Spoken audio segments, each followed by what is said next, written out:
That's when Gates and Allen were still in charge, so they knew what they were doing. All right, so I'm starting the podcast now. All right, give it a few seconds.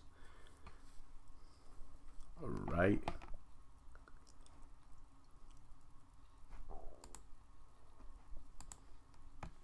Let's see. This. All right, started. The leads on my phone lit up.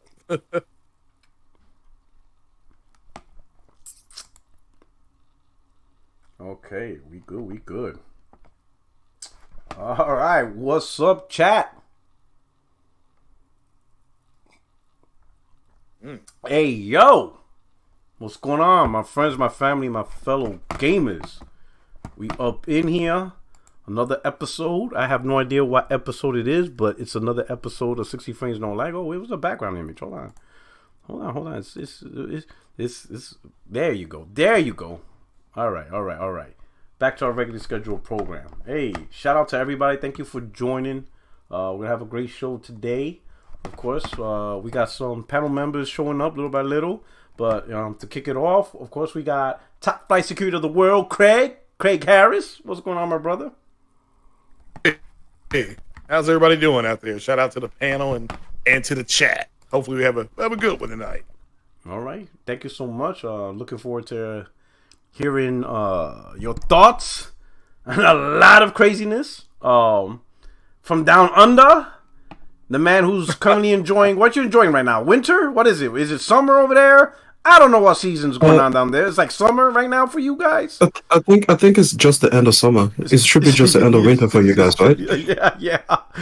So it's like the end of, this is so funny. Oh man, this is so hilarious. What's up, Extreme? How you doing, my brother? Hey, I'm good, thank you. Glad to be here. All right. Hey, I'm noticing you pushing a little bit of content on Twitter. What's going on here?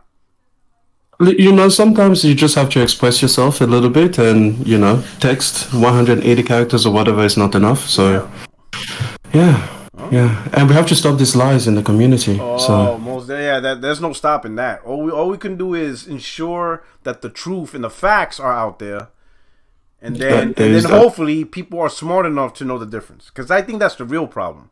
The real problem is the community. There's a ton of people in the community that There's a ton of people in the community that look at this dude. Use this. Let me mute this guy. Wow, yeah, like damn it, this motherfucker. he that dude that joins the when you're playing a game online and then they join in. He's the one blasting music and now nobody can hear nothing. Goddamn. But the main problem is not so much the people spread. All right, let me phrase this carefully. The bigger issue, like people spreading misinformation, is a big issue. But the bigger issue is the people who receive the information aren't smart enough, or what's another word? Either they're not smart enough, right? Or in bad faith, they ignore that it's bad information and still push it. That's the real problem is, right? If we have more people that had better critical thinking skills, or they were just honest, a lot of this stuff wouldn't be as prevalent as it is. All right, and now we got. That's true. Yeah. That's what. That's what the late Optimus Code was. That's what his podcast was about. He went on multiple podcasts, and he flat said that he thought it was just a deficit of education. Yeah. But he said most of these guys, they know the truth. They're just more. They want to embrace a narrative that suits them. That's all it is, and that's the problem. That's a huge problem, right? It's not so much the people. Big issue with the people pushing it, but they're pushing it to chase clout, gain media traction. That's how you get activity and all those metrics that social media goes by. And more often than not, a narrative helps build that clout chasing stuff that you do for social media. But the bigger issue is the people receiving, because that's the bigger group, right? If one guy spreads bullshit and 1,000 people accept it and keep pushing it, it's the 1,000 that's making it worse. If the 1,000 received it, would have been like, oh, hold on, that's bullshit. Then the one narrative from the one person doesn't mean anything. Yeah, and that's it. All right. So now we got Usis 117 Is that like Halo 117? Is that like Master Chief 117 you and Xbox do now? Like what's that about? No. What's Xbox do, but man, listen, man. How are you guys doing today, man? All right, we doing good. How you doing? Oh, I'm good, man. I'm just enjoying my PS5 right now, watching Netflix. So you're enjoying your PS5 watching Netflix? So your shit's a Netflix box? Wait, whoa. What are we doing here? Yo, this shit is not tolerated. And 60 frames, no lag. Because I finally beat Ragnarok. Oh, okay. Oh, so now you're watching Netflix because, woo, that was such an experience. Yes, it was, man. Okay. And then it was insane. Mm-hmm. It should have won Game of the Year, but you know how it turned out to be. You know how it is. You know what I'm saying? All right. Okay, cool. I appreciate it. Namie, so shout out to the chat and to the channel members out there. You know what I'm saying? I truly appreciate you rocking out. You know, I hope you enjoyed the show. You know, we're going to do our thing up in here. Really appreciate you guys taking the time out to listen to all of us. We're all appreciative and stuff like that. Stuart Stokes already out here with the first super chat. He kicks it off with, so I was thinking, what if The Last of Us 1 Part 1 Remake was made with PSVR 2 future compatibility in mind? Would that justify the remake happening? Oh, that's a good point. Right? Yeah. I think that would be very interesting to see that in VR. But I think the remake is already justified. I think we talked about this. I think it was on a podcast maybe 2 weeks ago, Craig? Yeah. Where I admitted that I was wrong. Because I was one of those that's like, I mean, I didn't have a heartache over it, but I was like, whatever, but I don't think it's necessary. I was one of those where I felt it wasn't necessary.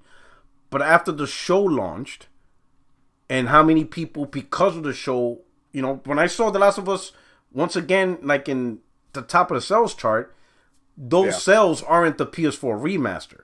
They are the PS5 remake. And then I saw the bigger picture. So at the time, I didn't have that much foresight into see the bigger picture of how the show was going to push people and introduce them to the world of The Last of Us. And then when people made that decision from show to actual game, well, the game they're going to play is the PS5 version, which in turn means they have to buy a PS5. So it's a brilliant strategy. Absolutely brilliant strategy.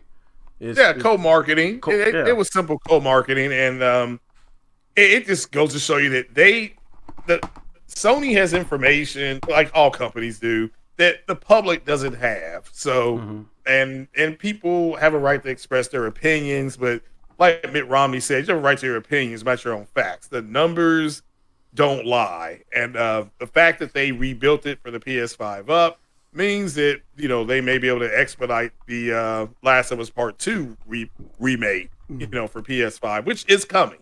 You know, they're going to do that too. They already have the assets. They can move it. They have 1440p native support, which is where that game outputs at. They gave us a 60 FPS and a, you know, refresh rate update for free. So yeah, they knew what they were doing, and I'm sure they were nervous. You could tell by Neil's comment after the first episode. It's kind of like, all right, guys, what did you think? What did you really think? So, but yeah, people loved it, and it's still doing well, still getting good numbers. So I think numbers will be. So would you say they'll do the same with Dead Space 2 and 3? Because they're already talking about that. But that's EA. That's EA. Yeah, that's EA. That's a totally different. EA might. Yeah, because they did get good results with this. Yeah, they got real good results. People were really enjoying it. So they may go ahead and do. I know they put a poll out. Do you want Dead Space 2 and 3?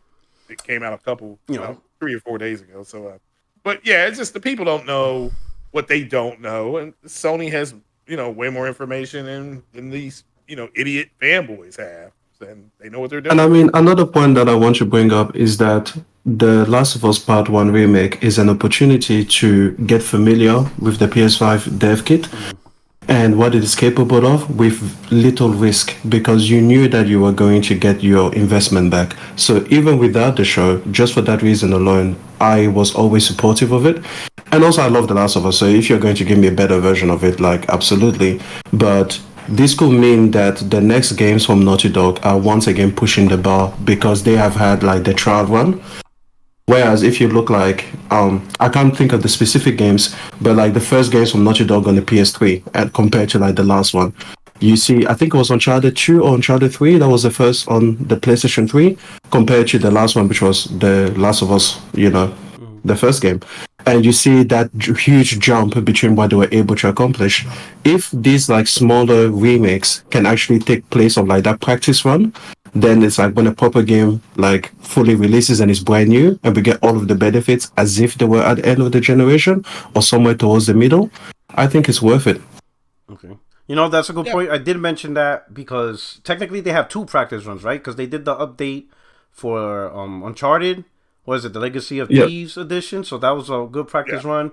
And then a game built from the ground up with The Last of Us remake. I think what's advantage of that is because it's a remake, you won't really criticize it as if it was a new IP, right? Because if it was a new IP, you might be like, oh, I expected better. Right? And Naughty Dog could be like, damn, there was some lessons learned. But like you said, they're going to apply some lessons learned. Like, you know what? If we would have done this, if we would have done that, now we know this is not the right way. They're going to take all those lessons learned, apply it to the new game, which will just make the new game so much more better. So you're right. They're getting their little reps in with these remakes, Vice, trying to figure out what's the best way to do things with a new IP, which could backlash, right? Because like the remake is fine because it's better, but what if this was a brand new IP? Would people still receive it like, oh, this is graphically great? Or they may be like, this doesn't, you know what I mean? Because there's a different standard. It's a whole different standard between a remake and a brand new IP and what gamers would expect, especially from Naughty Dog, right? Because when they release, if and when they release a new IP, they created, how would you say, an image of them that naturally people expect the highest quality, and so great. Do you think? And I also think that the biggest thing that they went for in this remake was a change to the AI. So it wasn't just a graphical spec bump. If they had created a brand new game with even the same AI as they released in The Last of Us Part 1 remake, people might be like, like, I don't think you've pushed the AI as much as you could have. It's DLC. Now it's like, yeah, exactly. Now you've got the lessons and everything. Yeah. And so it could mean that the next game that we see has an even more advanced AI suite and what they're able to do. So I always just thought that it was a great idea. Why not take a game that you already know is beloved, give it to the fans that love it? Obviously, with the cross-promotion, now you have even more of an incentive. But even without it, I always thought this is justified, this is good. And now that, it's like lightning has struck twice and you've got an amazing show, people want it even more than they did before. All right. Shout out to Shout out to JRoll49. He is now part of the 60 Frames No Lag family. Got the Rocket Raccoon avatar. Hey, JRoll. Hey, I truly appreciate it. Thank you so much for being down for the channel. 2023 is going to be a big year. We're going to do big things. Definitely love it. Thank you so much. Let me interject real quick. All right, what's up? So, Porter, what's up? With Faction, being rumored to release this year, do you think it's going to be free to play, or people's going to have to actually buy it? I'm going to roll the dice and say free to play. I'm going to just roll it. I could be wrong. I have no information. I'm not one of those. Well, I did a little research. I ain't do no goddamn research. I'm going to assume free to play potentially, right? I'm gonna assume free to play. I'm gonna tell you why, and this is just me putting that because I think Faction is also gonna be on PC. Facts, because it's already on PC. Yeah. I think it's gonna. I think Faction's the next one. I don't know if it's gonna be same day and day, or later on. It could potentially also be on PS4, maybe. But I think the one hurdle on why I think this game's going to be is because of PC. I mean, all right, the main reason why I think it's going to be a free-to-play is because of PC. Because on PlayStation, free-to-play games do not need a subscription service. Yeah. And I think Sony is very cautious, or at least I hope they are, on releasing a game that requires for us to pay online, but yet the PC version of their own first-party game, the PC gamers don't pay. So the only way to avoid that debacle, now third party, that's different, like Sony marketing deal with a third party is still a third party decision where, you have to pay to play their game. And I know like Call of Duty is a perfect example. It's free on PC, but the marketed game on PlayStation, you still have to play online, right? So that's different. But from Sony's own first party, that's the thing they're gonna have to balance out, right? And the only way it's gonna cost $70. Yeah. So here's the thing. But here's the thing. The only way to avoid that is free to play. Now, let's say, call me Jay. I'm glad as a joke. Let's assume it's a standalone game that you have to pay $70. One, that's gonna piss off a lot of people, especially those who bought The Last of Us 2 and feel that should have been part of it. So that's right off the bat. You're gonna have negativity right off the get go. That's number one. But then number two, if you pay $70, chances are you need, PlayStation Plus to play it. Well, does that mean this game is going to stay exclusive to PS5? Because then you just pretty much close the door from the PC side. Because if you put this game on PC and the PC gamers play for free, there's going to be some gamers going to be like, why am I paying to play this online? Yet other people get to play the same game for free. The best way to avoid it, free to play. Yeah. You avoid all that nonsense. Yeah.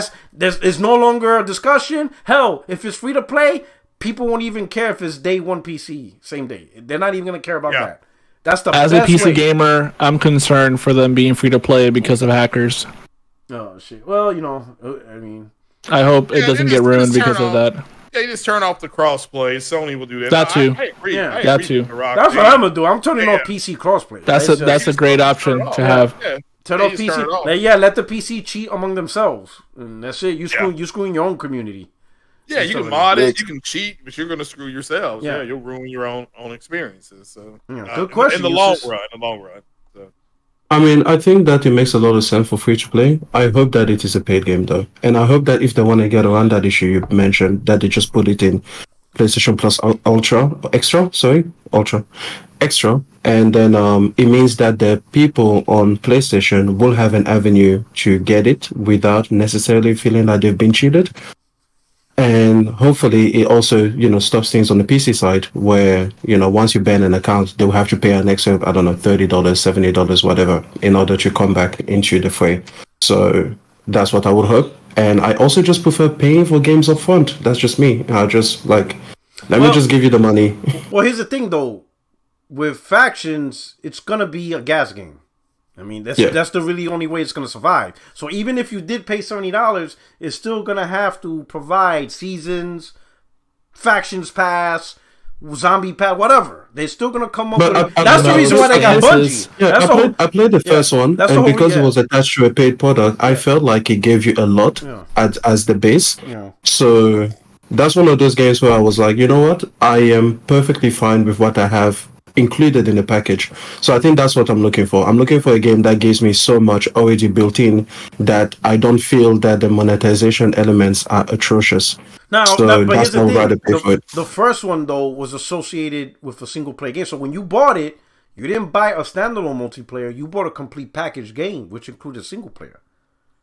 Yeah, but I mean the multiplayer component had like a lot of unlockables. True. Yes, because back then multiplayer games had to be like that. Yeah. The gas style games weren't a thing. Now they are. So if you look at COD, for example, when COD launched back then, it launched with a ton of maps, a ton of content, a ton of unlockables. Now they drip feed people with seasons and all that other crap, which Sony hasn't done, with their games, because they really haven't done a gas game yet.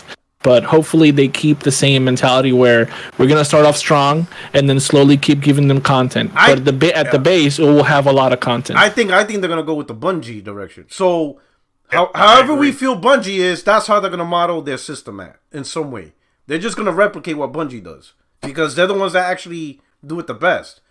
So however Bungie is doing things, I would imagine they're probably going to have that same similar approach. Because that's probably the main reason why they bought them. They want to copy Bungie's method of gas games. Right.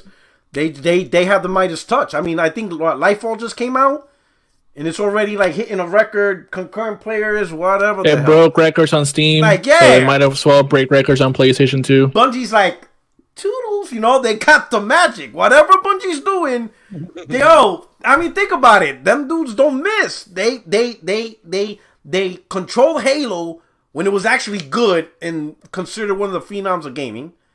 And now they brought Destiny. That's like one of the phenoms of gaming. These dudes are technically like the rock star of gas games and multiplayer. They just don't miss. You know what I'm saying? Regardless of some of the criticism. Shout out to Kratos99. If Sony continues the remakes, people won't be mad because they would now know that it's for the TV show and the remakes would sell like hotcake. I totally, completely agree. You know? Yeah, they know what they're doing, and the fanboys were retarded. So, and that's at this point when you look at the numbers, you cannot deny the numbers at this point. You cannot like it, but I didn't like the movie Venom, but I'm like, man, look, it overperformed by like $400 million. So, but yeah, the numbers are the numbers, and I think what Naughty Dog will do, this is just what I think, is they will do a remaster to The Last of Us Part 2, and they'll release something called Factions 2 as a beta into that, and just let people kind of play around with it and see. I think that's what we should see on the showcase, or maybe in E3. I don't know. Yeah, we could. But if you own The Last of Us 2, or you're going to pre-order the definitive edition, let's say, you get early access to the beta, like a closed beta for the Factions. Well, I'm gonna order it because I want the case. I'm a physical collector. But no, that's a good question. That's actually a real good question if they do that. But to me, I don't see why not.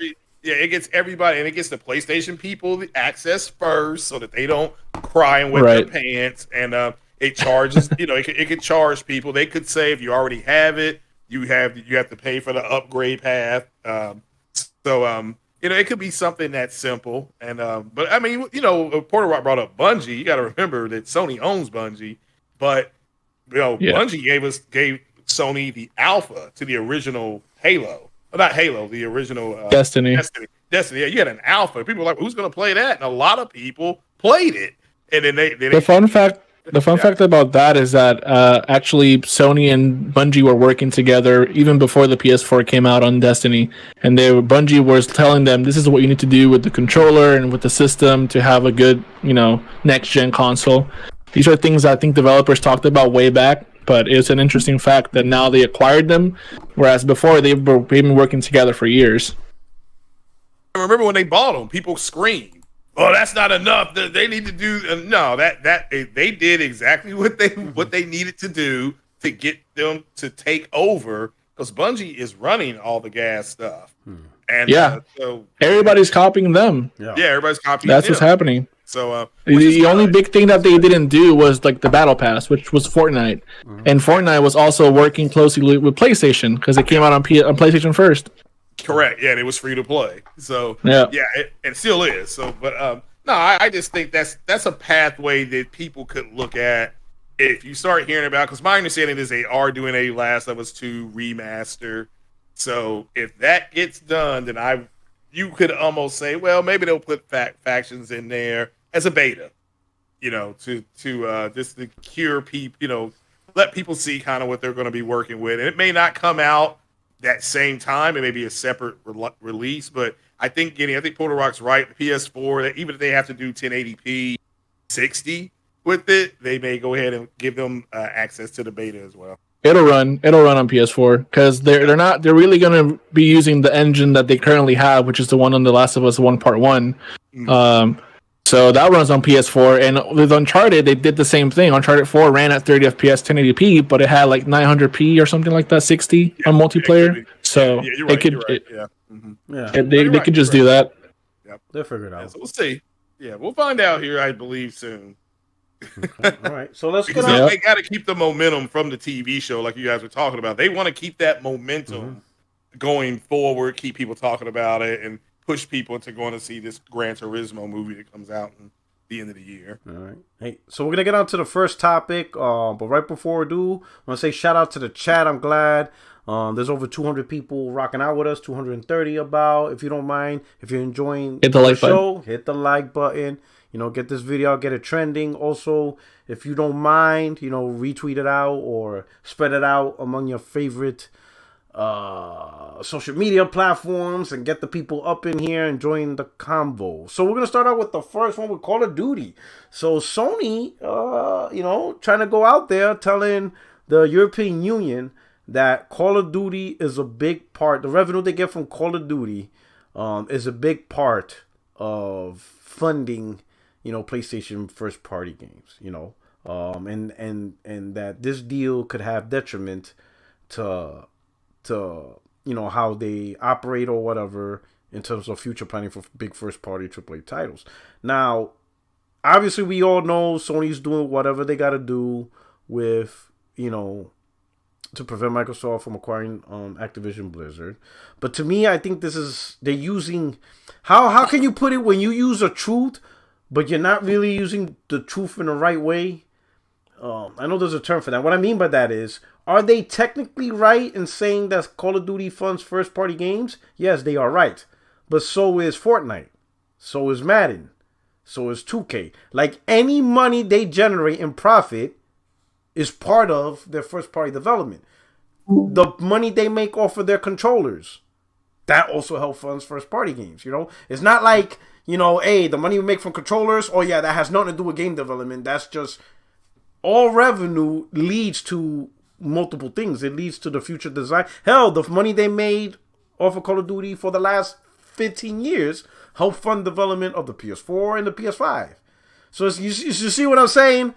And so I'm wondering, like, if the European Union is going to look at something like, Sony, that's like almost anything you do for PlayStation is going to result in a decision. How do you guys feel about that statement? I'll be honest. I would say that is definitely a disingenuous argument, which I don't know is going to work out for them well. Because to me, I think that right. Yeah, I don't think that I feel like we're seeing, well, at least some people are seeing this from the perspective that you brought up, that is like, oh, what do you mean Call of Duty is like the only thing that funds you guys, basically, right? But I feel like they mentioned COD because, apart from the whole Activision Blizzard, which they own a ton of IPs and such, the main argument has been around Call of Duty, amongst other games, but the main one, the king of the hill is Call of Duty right now. So I feel like Sony worded it in that way to be like, this is one of the games that funds us, but some of us see it as like, wait, are you saying Call of Duty is the only thing that helps you fund games? When in reality, it's what you said. It's everything else around it. Fortnite, every big game on PlayStation helps them fund games. Yeah, every microtransaction, Genshin Impact. Yeah, it's just a wording that was like weird. It's like, they can't really say it's true. They can't really say, but they said it in a way that's kind of misleading. You know what I mean? It's weird what they did. It is, but they can't really say it any other way because the argument is about Call of Duty. If they'd be like, yeah, every game that we sell helps us fund our single first party studios, right? But like, if they say that, I feel like the UK government be like, wait, what are you talking about? We're talking about Call of Duty here and Activision. Why are you talking about games in general? I feel like that's why they hammered in Call of Duty helps us do this, Double and not just everything. Yeah, I'm sorry. Wana. That is the term. Thank you. Double. I knew there was a term. And politicians do that shit all the goddamn time. Double speak. That's the term. That's exactly what Sony did. They did double speak. They took a That's kind of off for them to claim that Call of Duty is only funding them with their games. Because if you look at it with Elden Ring, don't you think Elden Ring could possibly be a possibility to help them fund their game as well too, since they own 40% of the revenue? What happened? Say that again. Who?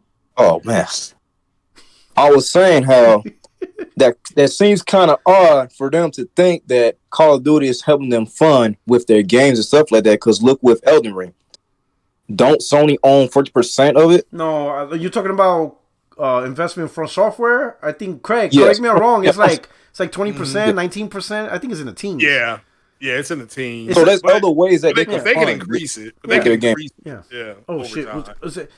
Is who we got up in here? Oh, I thought somebody. Anybody was trying to say something? Hello? Oh no. Oh, okay. I thought somebody else was jumping in. But yeah. So double speak. Sony did, and listen. It's not like I'm knocking Sony. Listen, we've said this. I think we all said this multiple times. The community needs to just get over it. Sony is simply looking out for their own best interest, right? And they just don't want Call of Duty in the hands of their competitor. I don't understand. What I don't understand is why. I understand, if you're an Xbox fan, you want, Microsoft to the deal to go through. Got it. You want it on Game Pass. I got it.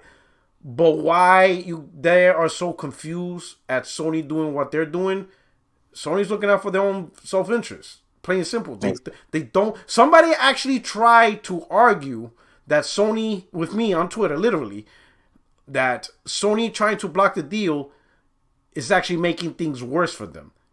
And I'm like, what the hell is this? Yo, like, yo, this. I'm like, that was a hook that pulled me. I'm like, all right, I gotta hear this. I have to. Like, this is like Sony, like that, like they really try to argue that it's in Sony's best interest to let the deal happen because they get a guaranteed 10-year parity, and I'm like, okay, let me out, throw it, I'll bite. Give me your logic behind this. So then they say, hey, they got guaranteed 10 years. And I'm like, well, if Microsoft doesn't get the deal done, Sony still get access to Call of Duty perpetually. So that ain't it. He goes, yeah, but if Microsoft doesn't get the deal, then the chances are they're gonna lose the marketing, because Microsoft's not building them. And I'm like, well, if Microsoft buys Call of Duty, they're not gonna get the marketing deal anyway.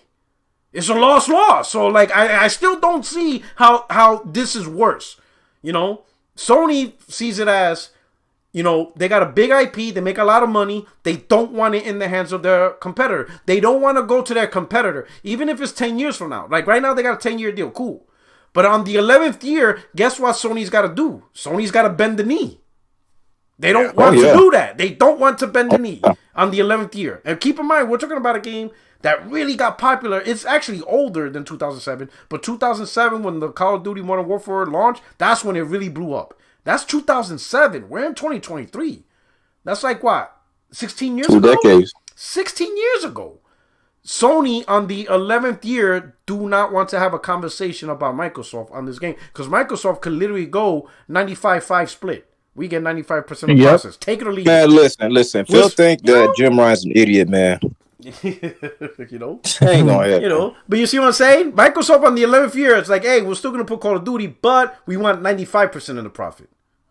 Yeah. The reality is that what's Sony's gonna say to that? They can't say anything. They got no leverage. Anybody who's arguing what Sony is doing and saying how bad they are doing it or whatever, like, they're against Sony going against Microsoft. If they were in Sony's shoes, they would be doing the exact same thing, if not more. Exactly. So it's like, it's a simple.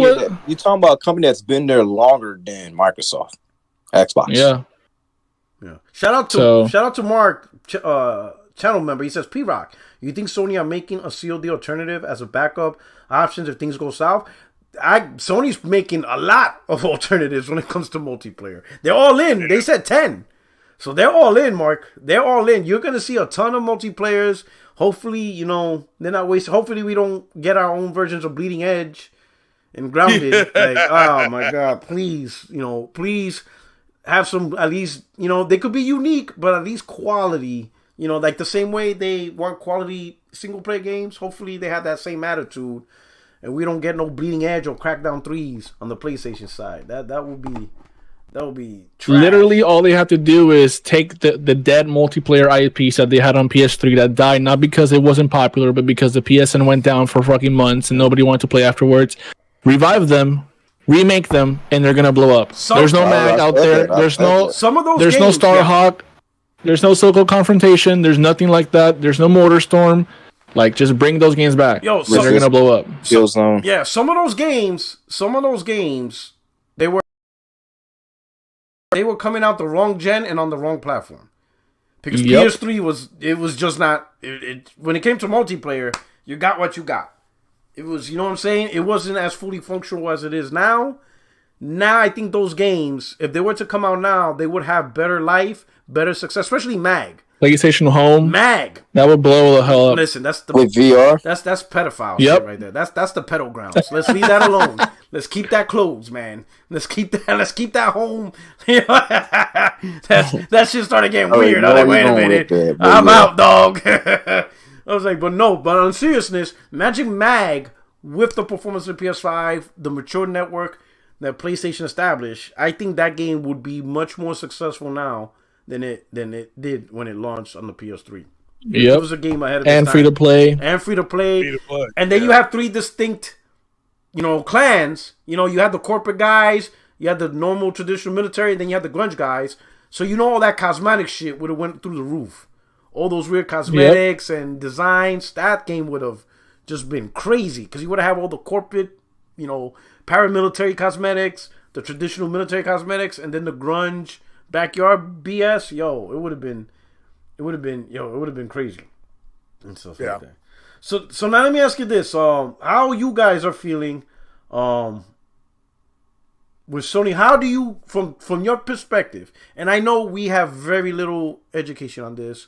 We're not going to pretend that we know more than anybody else, but just from your optics, from the reactions of the EU and what's being passed out, how well do you think Sony's making a case to stop this deal? Do you think they're doing a good job, or do you think they really don't have much of a case? They haven't really demonstrated much. In just your opinion. Let's just put it this way. We'll start with uses. How you think? Because I had a podcast on that as well, the one that I hosted. And according to one of the guests that mentioned was that Phil Spencer did it the wrong way. Like, he made it public to where, like, why is it that you said you was going to give us a 3-year deal and then months later, a 10-year deal? You know? So he had the whole thing all backward. So why I feel like what Jim Wright did was call it out. Okay, besides that, calling out Phil's BS, I'm talking about directly to the regulators. Sony, because he didn't say that directly to the regulators. What Jim Ryan did was talking to the community or to the industry about that Phil wasn't being honest. But as far as responding to the EU or making their case to the EU, based on what we know, how do you feel? Is Sony actually making a case to where regulators could be like, you know what, Sony, you making some good points. This is spooky. Or do you think like the point Sony is making up is like you're just throwing shit at the wall and see what sticks? So respectfully to all companies, I think Sony is doing whatever they can to protect their money. Yeah, of course, yes. But how well do you think? I think they're doing a good job. You think they're I think they're doing a great.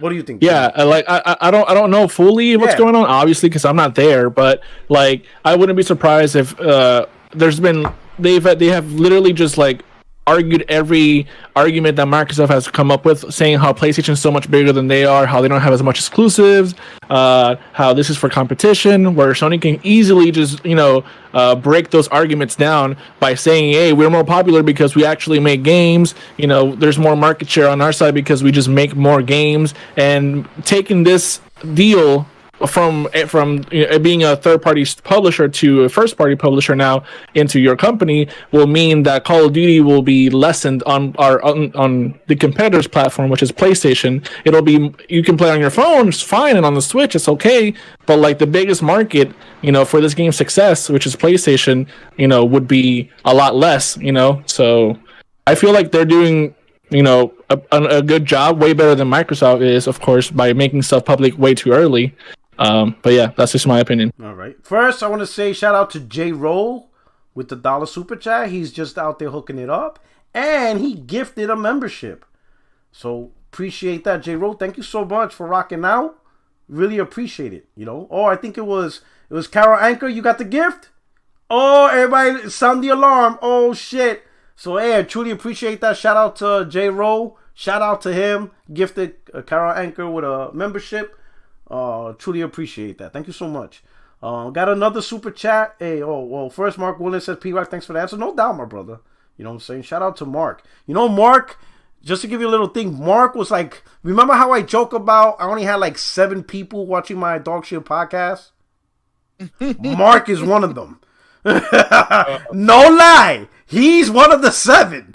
We go way back. Talked about our kids. We go way back. I'm glad he's back. He was doing his things, focusing on his life, and things got better for him. So I'm really happy for him. But one of the 7, he's one of the first 7 watching my Dog Shit channel, where I used to make videos using my PlayStation Eye camera and a PS4 headset. Oh, it was rough. I was bumming it out back then. Shit is bad when you're using a PlayStation Eye camera to record videos. She was rough back then. Hip hop music playing in the background, the PlayStation intros. It was not even. It was nothing. I just had that weird Google Hangouts sound effects. You understand what I'm saying? That's what I was using. Google Hangout and the sound effects that was part of it. Oh, this was you? Yeah. Say, what's up? It's Porter Rock. Welcome to my channel. Yeah. No, I used to say, you only friend these YouTube streets, and then I had that weird sound effect. I was like, it was like a gong. I missed that sound. I need to get it back, but it was like a gong sound that I used to start out with. It was hilarious. You know what I'm saying? It was good times, man. But shout out to J. Rule for that. You know what I'm saying? Okay, so Craig, yeah, you got the insider information. So how do you think Sony's doing so far? You think how would you rate them in their attempts to? They did their job. That's just all. You think it's done? Yeah. You think they blocked it? The deal's blocked? No, that's it? No, the deal is blocked as far as they have presented it. Sony was able to get the FTC to move to a lawsuit. They were able to get the CMA to go to a second dive on them, a deeper dive, and the EU did the same thing. So yeah, that's all they can really do. Information they put out today or the other day when they said they take money and they reinvested. It's like James Cameron said with Avatar. They took $600 million and they reinvested it back in to go ahead and make two more movies. So that's his hope. But so that's no surprise. I think Sony messed up. I agree with BG when he was on this podcast when he said that Sony has put way too much into that for them not to own it. They are expecting way too much. And they may only take $5 from the game. I don't know. Right? We don't know the split. But they did their job. They raised their concerns on why this would be, it would cause all these issues, and that's it. The regulators now have it. It's up to the regulators at this point. And Microsoft's got to go and remedy, like you brought up last week, Porter Rock, how they pretty much said, well, it's not about Call of Duty didn't divest. That's part of what Sony made them do. Like, okay, well, if it's not about Call of Duty, then you all are going to divest from it. And, then you had the president go up there and say, no, it is about Call of Duty. So they just keep, and like I said, it's woe is me if you're Sony. And Microsoft literally coming out saying, hey, look, if we don't get this deal done, we're going belly up with this platform. Pretty much is what they're saying. So, so Sony did their job, and just have to see what happens going forward. I still think the deal will go through. It's just going to go through with some, with some different regulations on it. Okay. All right. Shout out to Mark Woodland with the super chat. Says, keep doing what you do, brother. Fire content. Love your content. Amazing to see you grow, my brother. Man, love, man. Thank you so much, Mark Wood. Appreciate it, Mark. We got Kratos99. Go back. Kratos99 with the $10 super chat. I think Factions 2 is going to be a hit for Sony, and they're going to make bank from it. Just imagine how much money they're going to make. I think Factions 2 is going to be popular than COD. I don't know if it's going to be more popular than COD, but I think in its own right, because Faction was a great multiplayer game. It was unique. I think if they gave it the star treatment back with knowledge from Bungie, I think we could definitely see a top playing, gas game that has some legs, and could last generation to generation, kind of like what Destiny did. Started on the PS3, and started on the PS4 and PS3, right? Then they cut the PS3, that 360 version, all through PS4, Xbox One generation, and now it's in the PS5 generation. That thing ain't dying anytime soon.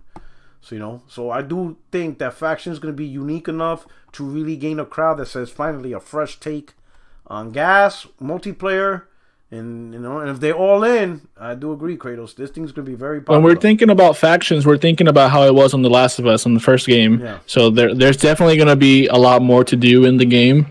Mm-hmm. And the reason why Factions only had a small community of people is because it was secondary to the base game. It wasn't its own thing. Mm-hmm. With this, they are guaranteeing the people that love Factions plus the new community plus people that they're going to cater to with different game modes. They're going to guarantee those crowds of people. We're going to continuously update this game and keep adding more content so that you can keep playing this game versus the first game, which they really didn't do that. And since it was under the umbrella of the single player game, it didn't really blow up, plus it being on PlayStation 3, which it was on PS4 on the remaster, but it wasn't as talked about as much. It was more hey, it's a remaster, there you go. Right. So I definitely see the game. I want to add on to that because also I was having a conversation with Guap about, y'all know that game called Wayfinder, and how Sony was advertising that, and I assumed that was going to be a new IP for Sony as a 10 live service game, but it turned out as a multiplayer game. So What he had told me was that reasoning why it's taking a long time to see these 10-line servers game is mainly because if you look at the history of how dope they were with delivering quality games, like, you know, like Last of Us, Uncharted, you know, the list goes on, right? So basically what he was telling me was that it's going to take hella time for them to actually come out with Faction with the results that we want to experience. Yeah, that's what to wait and see. They know what they're doing, so those people need to. I mean, they sold what 30 million consoles, and this is during a pandemic. Yes. So I mean, they're fine. Limited. You know, chips. You know, yeah, limited access. Jesus. Yep. Shout out. Switch to a 6nm chip. I almost 7. Yeah. I almost missed a super chat. Man, I cannot pronounce his name. Olumedai. Oh man, you really tested my. Listen, man. I'm running with New York education from the 90s, man. You're killing me here. Raji is his last name. So, you know, I'm going to call you O Raji. All right, my brother? Oh, man, you got to help me out here. But anyway, my boy, thank you for the super chat. Says, don't forget, whoever makes COD gets access to pre-release hardware. For COD to launch on PS6, Microsoft will have access for 2 to 3 years, hence specs. That's actually a good point, because with Call of Duty falling under Microsoft, they get first dibs in terms of how the game's going to run on hardware, the future development. Like right now, because it's multiplat, it's going to cater to all sorts of hardware, whatever. Microsoft could really make the game truly shine on their platform because they own it. Because technically, even though it's on PlayStation, it's still a first-party game. You know, it's like MLB The Show. You're never going to see MLB The Show run better on Xbox over PlayStation. It's just not going to happen. Not they're going to ass out the Xbox version, but it's never, no matter how more powerful Microsoft makes the next Xbox or whatever, MLB will never like just completely dominate in performance on that platform. It's their own first party game, so that's a good point. Sony is known for paying third-party developers to either make a new game or to have exclusive content on their platform, which is the case with the remaster of Modern Warfare 1 and 2, which they were going to do a third one, but it never happened for whatever reason. Sony actually had dibs on this the brand new Modern Warfare 2019 that came out, the reboot, and they paid Activision, and they were like, make a remake or a remaster of the original one so that we can get some build up here for whenever this game comes out, you know, so on and so forth. That's one of the things that they did. And they did the same with like the VR stuff for EA and Star Wars Battlefront, and for Call of Duty they did stuff as well with VR way back with Advanced Warfare. Okay. So it's like these are certain things that we don't see Microsoft themselves doing, but Sony is always the first to go up to developers and be like, "Hey, we'll pay you if you make this for us." Like I said, those are some examples of them, and we could have seen at least like a Modern Warfare 2, the one that's going to come out this year. Maybe we could have seen some VR mode for it or something like that, but that's probably not going to happen if it had been acquired by Microsoft. It might not happen now, but you know, that's just like a speculation on my part. Okay. Gamerboy83 says, "Yo, P-Rock, I watched the interview." Yeah, I think Sony does need to try to make something. They have testing, but I do think hello. A resistant shooter or something like that people like a throwback that people would really like. This deal will go through, and Sony will lose they'll lose it in whatever 2033 or whatever it's going to be. So they need to be thinking ahead. So that's just my opinion, though. I play the game. I think it's fun to play. I like the campaign. You like to call the B2? Well, no, I've never done that. But you refuse to call it the B2? Yeah, but what cracks me up is people are screaming they don't want to pay for remasters and remakes. Well, the Modern Warfare, the one that came out in what was it, 19 or 20, whenever it came out on the last generation. 2019. Yeah, and then this one that just came out is a remake of the ones you played on the 360. It's a reimagining. It's reimagining. Yeah, or reimagining. It's different. Yeah, but it's a little. Yeah, it is different, but it's like the same characters and everything. You know, so it's different. The same, alternate reality, but different. You know, Gamerboy83 says, "Yo, P-Rock, I watched the interview with Phil and I see the hypocrisy caked on his face. Oh my God, we're gonna talk about that. We're gonna lead into that. Hey, Porter, now that you guys were talking about remaster and remake, right? I want to ask you a question. This guy always coming up with some. No, it ain't this guy. Hold on, I want to actually get a definite answer from you. So I don't know if you were paying attention to where it's rumor to where we might see a remake of Metal Gear Solid 3. The game that I said that Kojima don't know how to make game, and also my God, listen, I'm about to jump. So keep ragging on Kojima. That man literally, that man literally had PlayStation on his back during the PS3. During the PS3, Metal Gear Solid 4 Guns of the Patriots saved that game until reinforcements came. He was by himself in the trenches. Yeah, we were fucking around with MotorStorm while Xbox had, Gears of War, Halo 3, BioShock exclusivity, Mass Effect, and we fucking around with Genji and MotorStorm. Bro, it was rough times on the tray. I remember that on the PS tray. It was the PS triple. It was rough. And Kojima came out with Guns of the Patriot, and he held the line. Yeah. So don't disrespect the man. All right? That game was the talk of PlayStation for like two years or more, for a while. Put some respect on his name. I will. I'm gonna order the game. Don't worry. So my question is this to you: is that I would love a remake of Guns of the Patriot. How do you think that will impact the showcase and just PlayStation overall for the next future? I think the longest rumor is Metal Gear Solid 1 by Blue Point. I think that's like the biggest remake. Yeah, remake. Which, oh my God, a Metal Gear Solid 1 remake. Jesus Christ, bro, that would be huge. That would be extremely huge. And I think a game like that is a perfect candidate for a remake because the original was on PS1, and technology, game advancements, animations, physics is so far ahead from the days of the PS1.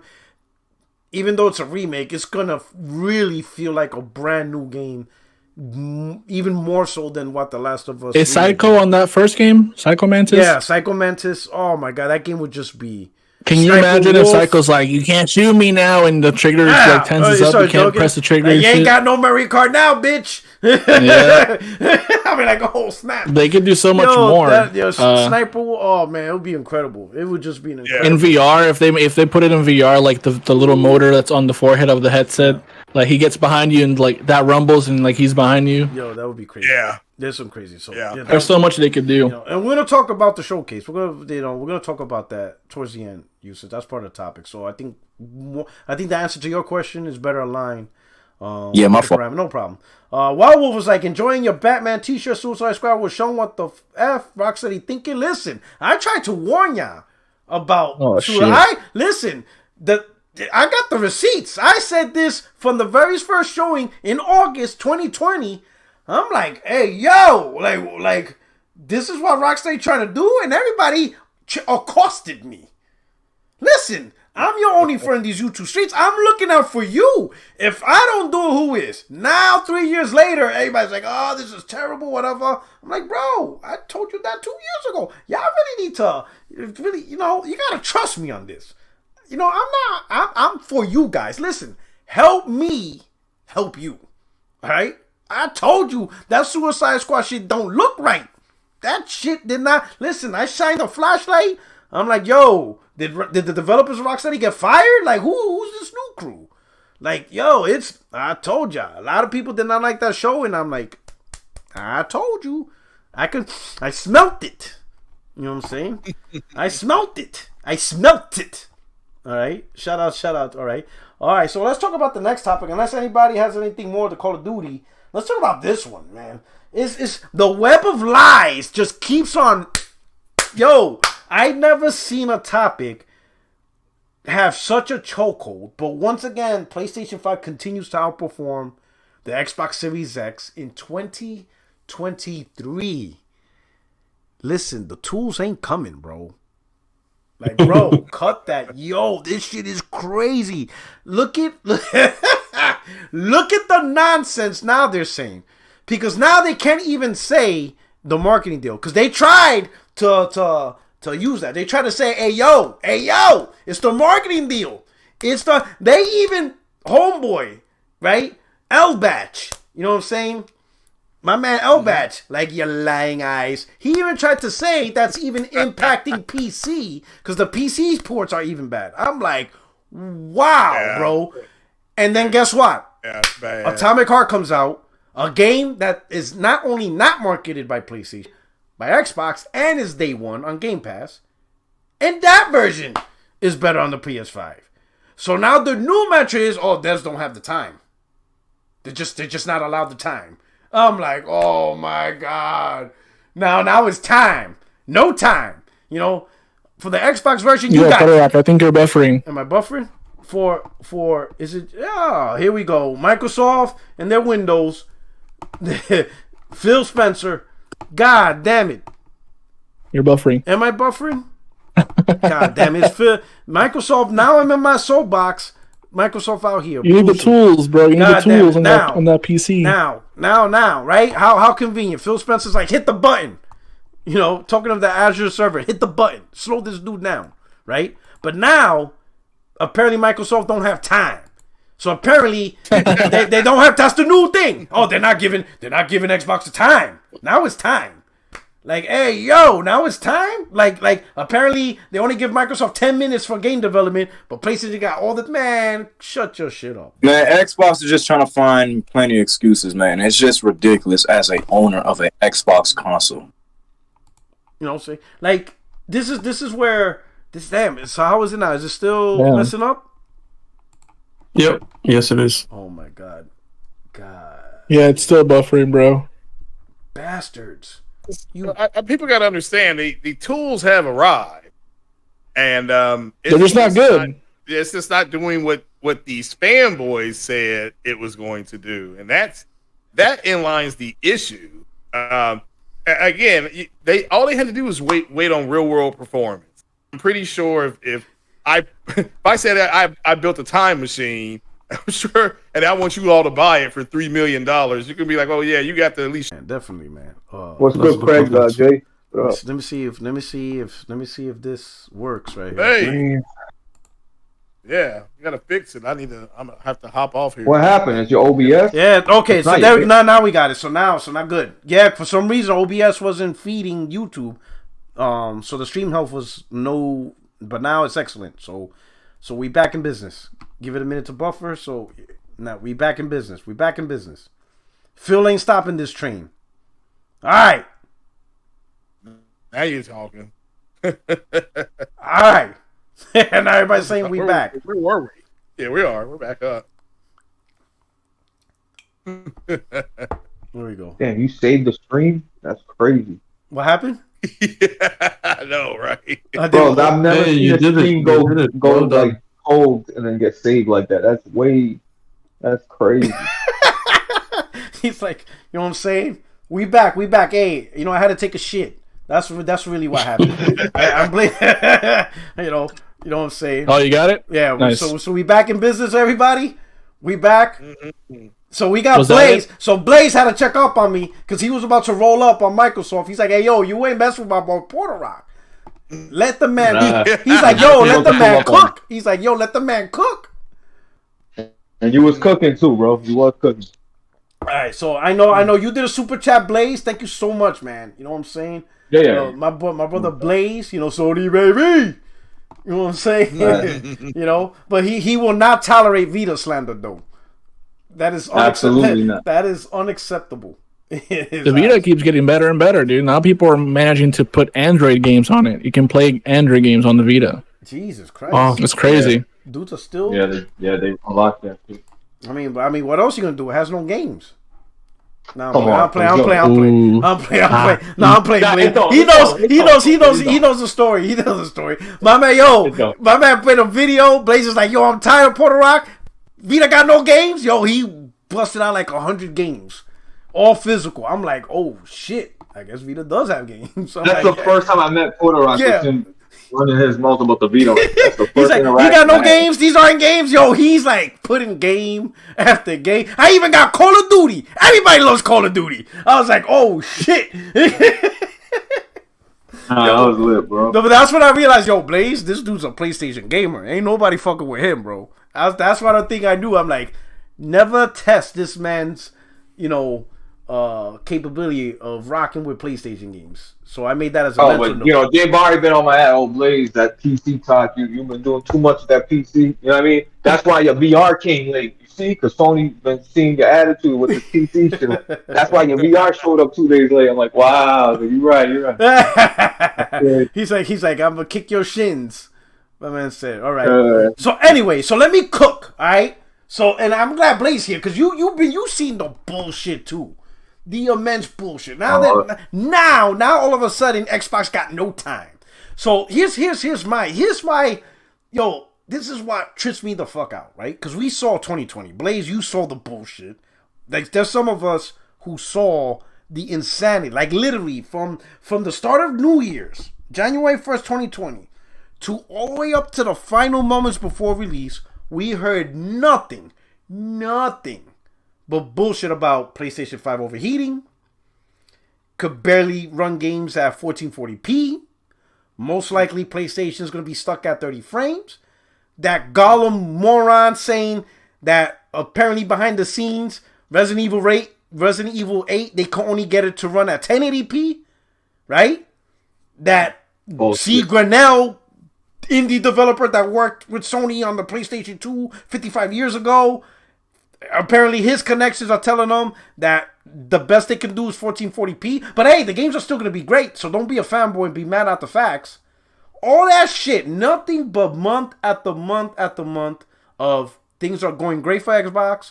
Everything's a disaster for PlayStation 5. Hell, they even had the nerve to say Xbox Series S might run games better than the PS5. That's how bad 2020 got. Because of just one CPU, oh yeah, Xbox X, even the Series S, is going to have better running games. Then as soon as the consoles launched and they did the first head-to-head, right out the gate, you saw PlayStation 5 in some of the games, they're having the better versions. And that's when instantly the tools narrative came in and that the PlayStation 5 kits was all mature. Now, I don't know about you, Blaze, or everybody else, but I know how to use a calendar, right? If in November, December, you tell me that the tools were not ready and that the PS5 already had mature kits, which is why the games were running better, then how come before November, none of that was being told? How come all these insiders was not telling us, hey, from what we're hearing, PlayStation 5 kits were mature and the tools aren't ready for Xbox, therefore you might see PS5 games actually run better in the beginning over Xbox. That shit wasn't happening. So how did we go from 10 months of it's a disaster to be like, oh no, PlayStation had it all figured out? Like what? And here we are 3 years later. It's still happening. That was the biggest Ponzi scheme I have ever heard in gaming, bro. That Power Night with Xbox. They caught so many people with that bullshit. Blaze, you came on it. What you think about that bullshit? Because go ahead. Well, when you start off your console and you tell people that, well, this one eats the other one for breakfast. You know what I mean? Like the whole the monsters eats monsters for breakfast.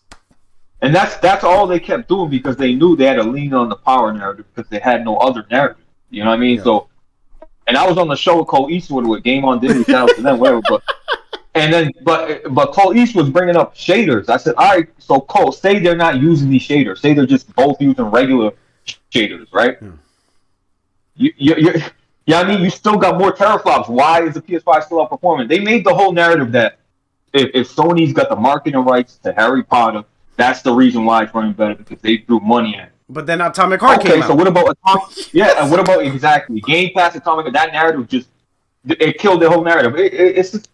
It's fucking ridiculous, bro. You hit the right point. Okay, fine. Microsoft's not using mesh shaders. They're using the same primitive shaders as PlayStation. But here's the thing. Shouldn't it still run better? Right? Because a 3040 is never going to outperform a 4090, tools or no tools, because of the raw power. So Xbox being the more powerful T-Flock console, it doesn't matter what tools you use. If you use the same settings as a PS5, then it should run at higher frame rates. You know, and I even use that example when people act like they don't know what the fuck I'm talking about. I'm like, listen, let's say there's a game, right? and let's say it runs at max settings on a 2080. And that same exact settings, you put it on a 4090, and you can't raise it. Let's say you don't raise it. You keep the same parity settings at a 2080. The 4090 is going to run that game like at 200 frames. Because it's running on the 280 settings. Guess what? The game's just going to, if you can't raise better effects and you can't go ultra, let's say because the game is a level playing ground. You know absolutely. What I'm saying? Yeah. When let's say if a game, let's say they have the settings on a 2080 or 1080 Ti, and they pick the settings to where it can only run at 1080p 60, and you put the same settings on a 4090, that game's going to be like 300 frames. If you restrict it to 1080p 60. P-Rock, the problem that's is why this doesn't make sense. It don't, but say the Series X is running natively at 4K and the PS5 is at 800p. I could understand why there would be a little frame drop more because it's pushing a higher resolution, more pixels. I get that, but when it's the same resolution, it's like what is they're blaming the developers now. Yeah, I knew I'm not crazy. I'm like, listen, these games, the Digital Foundry is telling you it's the same settings. So if you take the same settings of a 280i, or 2080, or 1080, whatever, and you put it on a 490, the 490 will automatically have the frame rates go up.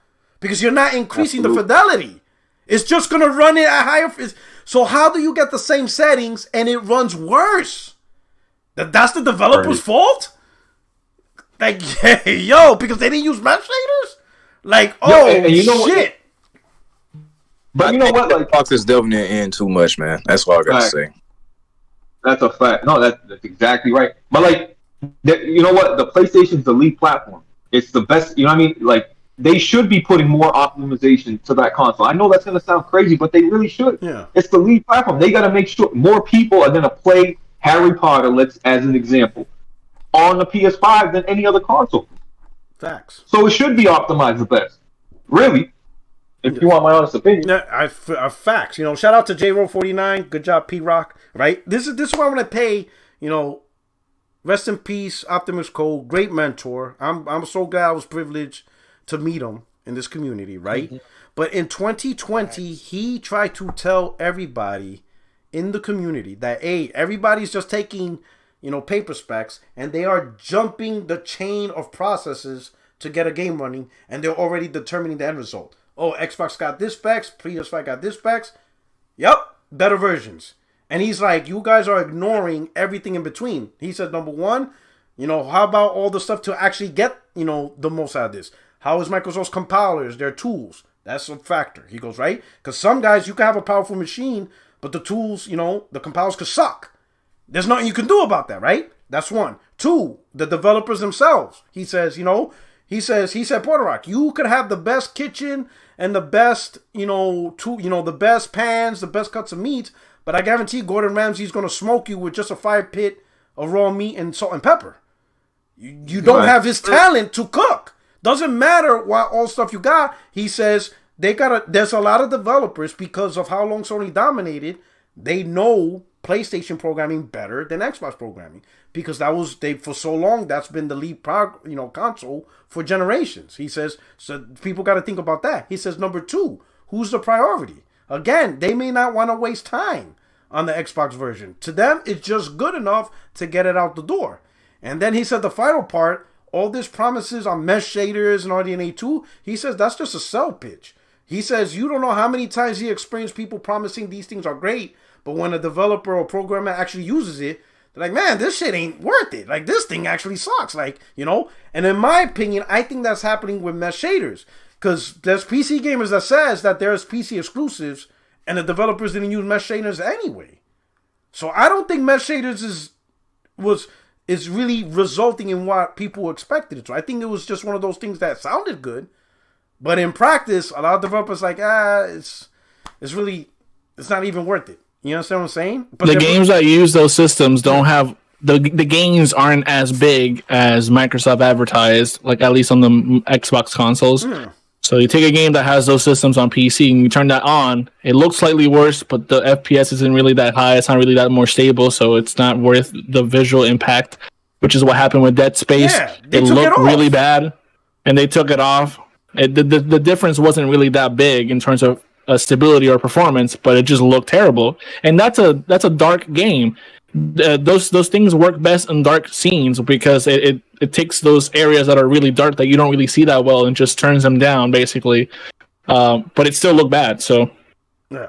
Shout out to J Rowe. He says, "Good job, Puerto Rock. Hey, no problem. Glad we were able to get back up." But that, to me, that's really the only thing that pissed me off, because Optimus Cole was honest. He tried to tell everybody, and if you listen to him, he's like, "Yo, there's a lot of factors that goes into a game," and you're right. There's so many things in between that at the end of the day, you know, the programmers, how good they are, you know, there's a difference between, you know, Naughty Dog making a game and some low-tier third-party, you know, some bullshit-ass developer making a game. Two different guys, right? You know what I'm saying? And we seen this happen. Look at the PS3 is a perfect example. A lot of third-party developers, and I'm not blaming them. I'm not going to knock them, but they were not going to invest the amount of time and expertise to make the PS3 game banging. They're just not going to do it. Figure out the cell. It wasn't their fault. They didn't decide for the cell to be made. That was Sony's fault. Right. But guess who made it shine? Here's a fun fact about that. Naughty Dog. A fun fact about the cell is that, thank you, there you go. Gorilla. A fun fact is when developers actually took advantage of those systems of the cell processor, it outperformed the 360. Sometimes even made PC look bad back in the day. But developers, the hassle of doing it was just too much for developers. And the console that was the biggest at the time was the 360. So they were going to most games were made on the 360, and then they just like half-ass ported it to the PlayStation 3, at least in the early days. That's why games ran so bad. Some ports were downright terrible. I mean, playing Madden at 30 frames, oh my god, bro. Yeah, that's one. That's one. That shit was bad. It was bad.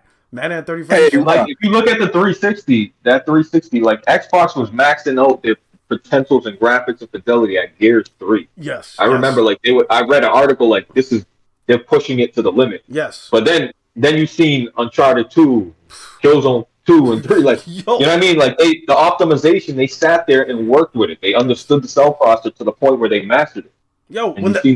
When The Last of Us came out, oh my god! That's crazy. I was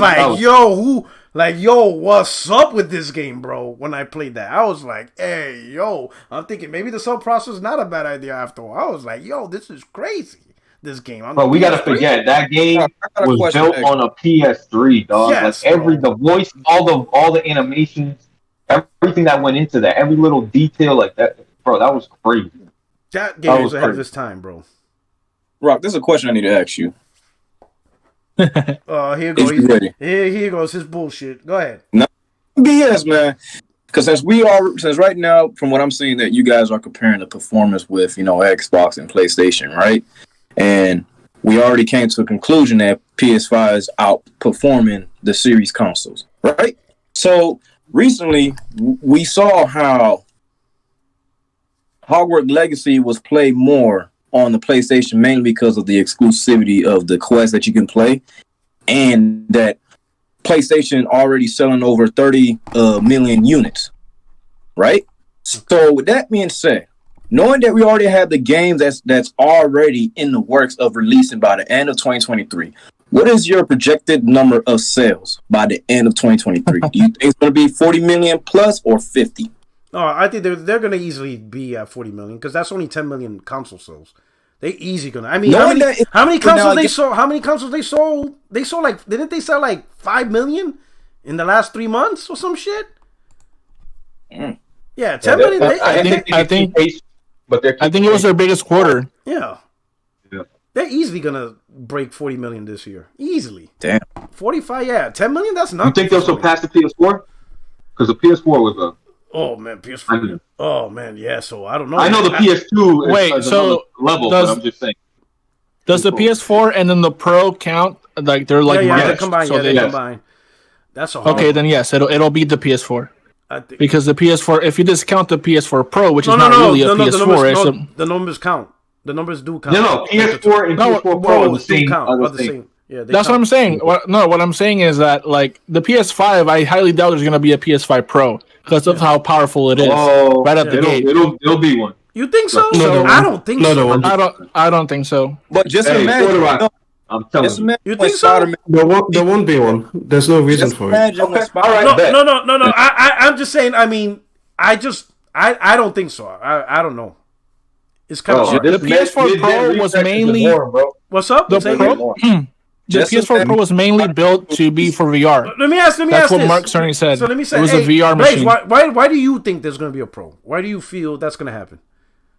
What are you seeing? Yeah. What are you seeing? I'm seeing lazy optimization by third parties, right? And they're telling.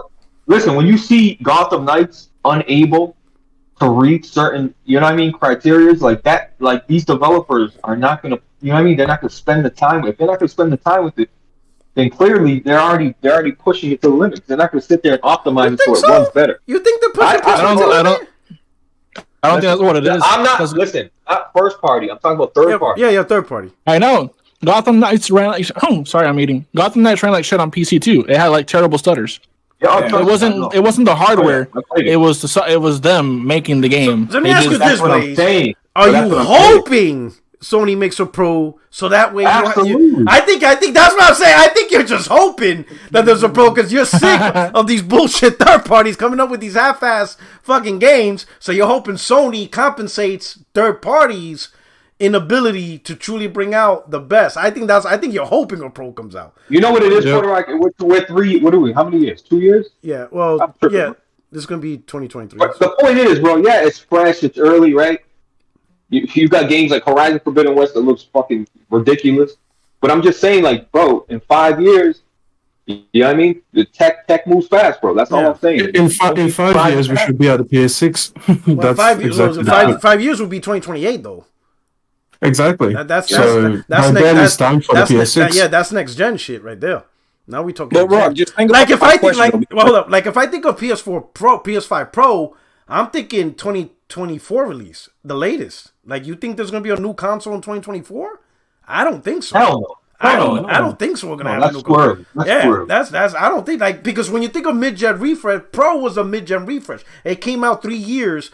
The PS4 came out in 2013. The PS4 Pro came out in 2016. So we're talking. You think there's going to be a PS5 Pro next year? I don't think so. I think Sony's going to focus on trying to make more PS5s.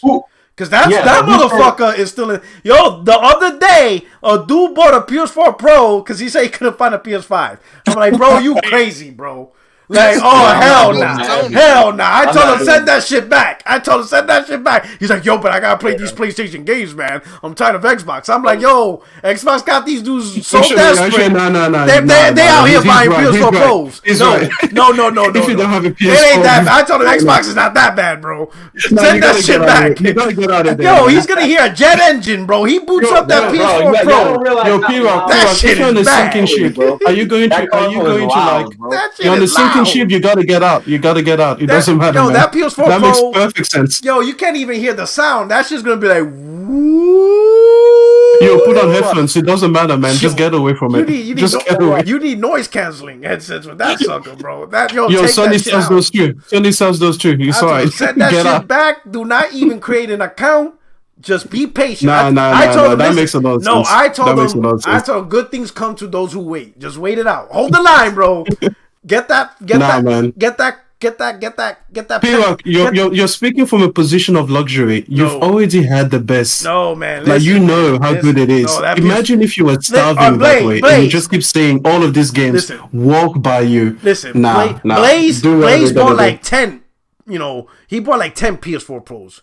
What do you say, Blaze? Would you recommend him keep it or send that shit back and wait for the 5?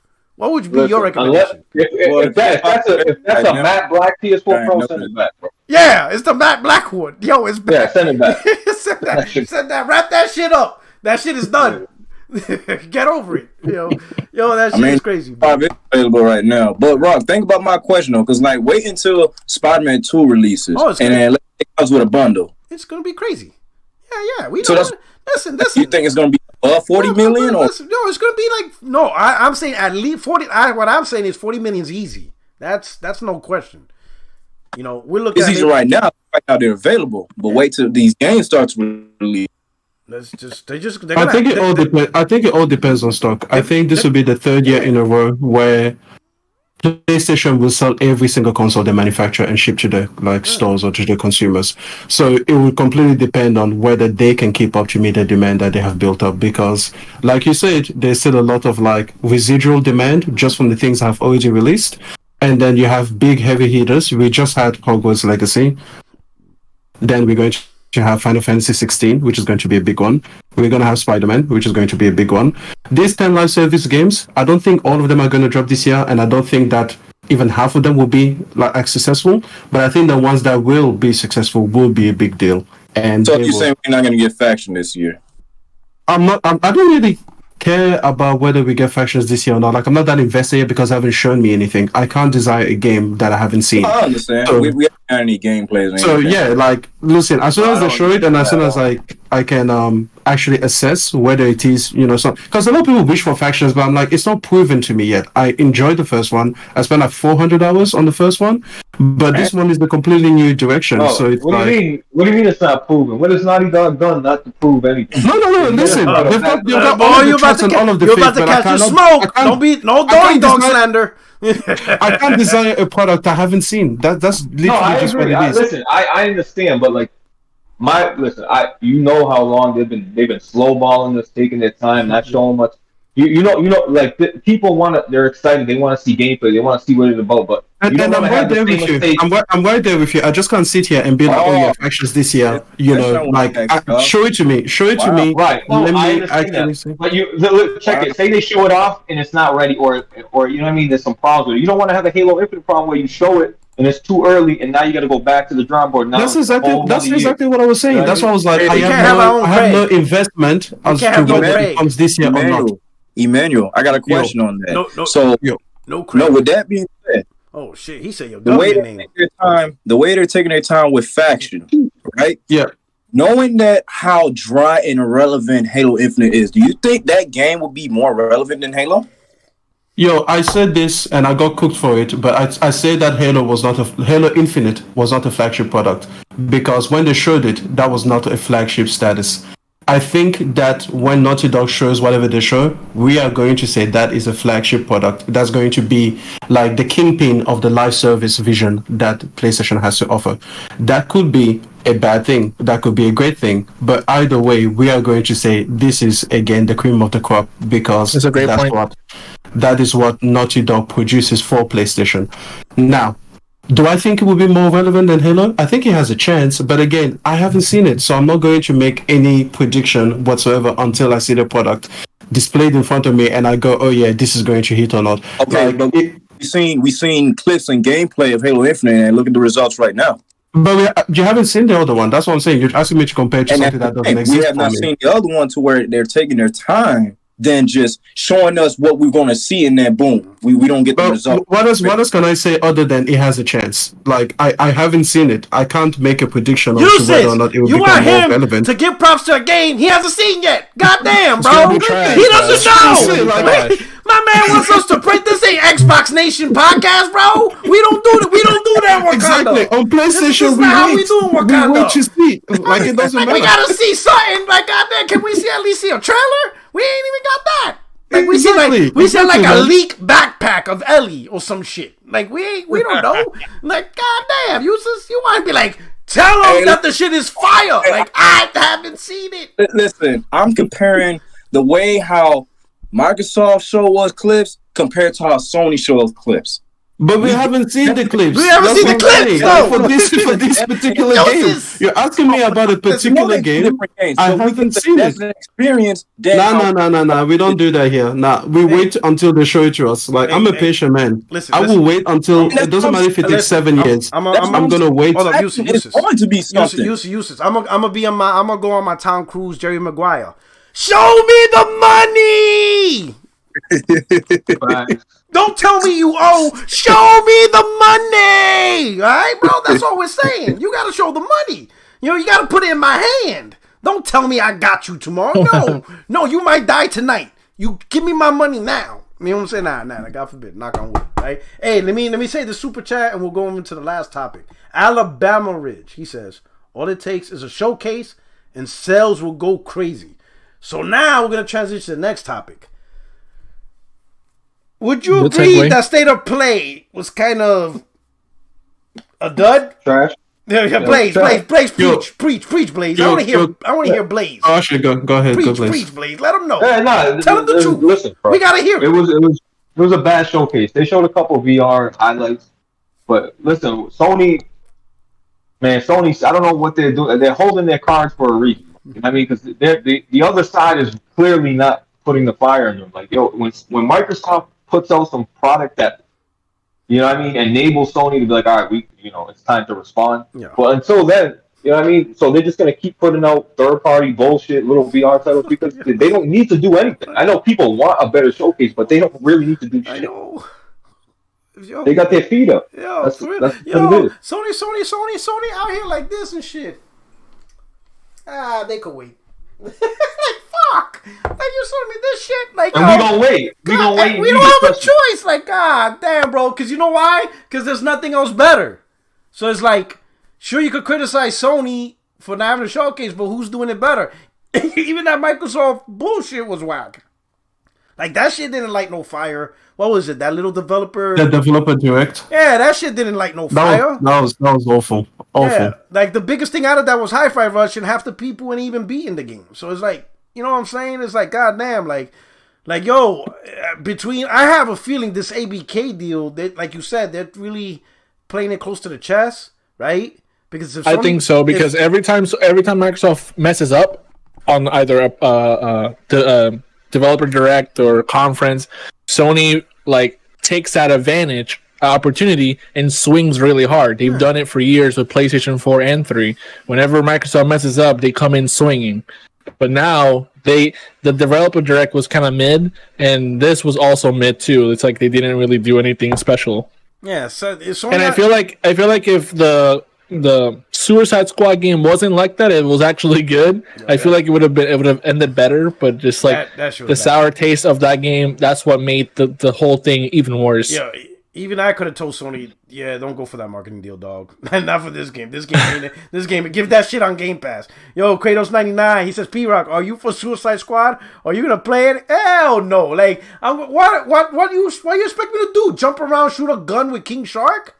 It's so stupid. Like, yo, the game is downright stupid, man. Like, when the worst part is that the combat.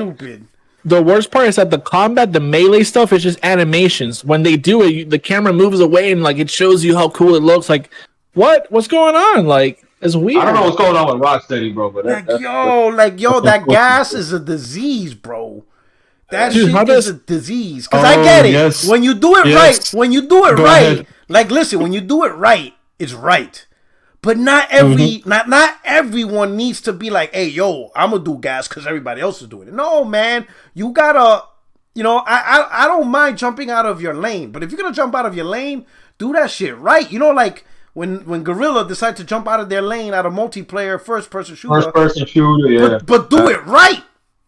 That's right. Suicide Squad. Wild people. And the crazy part is that Gotham Knights did it better. That's the crazy part. Like, as bad as Gotham Knights is, you can play it offline. You can play it solo. You don't have to have AI squads with you. And like, and it's not shooting. You're actually fighting. He's like, nah, son, that shit is hurting. We can't say that until we play the game. It doesn't look. It doesn't look right, like it's bro. It just look weird. But I can't say it's better. Gotham Knights. I just want to go back to the showcase that it just had. Yes, it was a bad show, 4 out of 10 for me. But my only question is this: what if they got all of these duds out of the way so that when it's the showcase, they don't actually have to mix them in there? No. Because here's the thing. No, you I like don't. That you said that, Manuel. Listen. You think we're gonna? Do you guys think? Hold up. Let's go address this. Dud out of the way. Listen, you don't have to have a show at all. If you have duds. Like, there is no law that says, hey, we got to have a shitty show. Because if we don't, we're forced to show this. No. Do a couple of videos do a couple of videos on YouTube and just upload the shit and don't call it a state of play. Just they do it all the time. There's like, if you look at PlayStation's channel, they always showing some type of game. Just throw it on there, and whoever wants to watch it. But you don't have to say, "Hey guys, stay to play this Thursday." Wait. So you don't think for something as big as Rocksteady Suicide Squad that they had an agreement that said, "No, we're going to put this on like a big platform. We're going to make this." It's not that. It's not that because like Sony has had other conferences where there's duds in the conference, but the games that are good are so good that it doesn't really matter. But then people complain about like, oh, the middle got kind of slow because we showed these indie games in the middle. It's always going to be like that. It's hard to make a conference where like from start to finish is like absolute bangers. And Sony has done it a few times, but for the most part, it's like so that's what I'm saying. I'm saying, what if they took the state of play, they made it third party and indie, so they're like, all right, cool. This is the ones that we're gonna get out of the way, and then when we do the showcase, we're gonna focus on first party stuff so that we can show you more of the bangers that you actually want to see just in one show. They could have done a quick blog on Suicide Squad because they've done that too.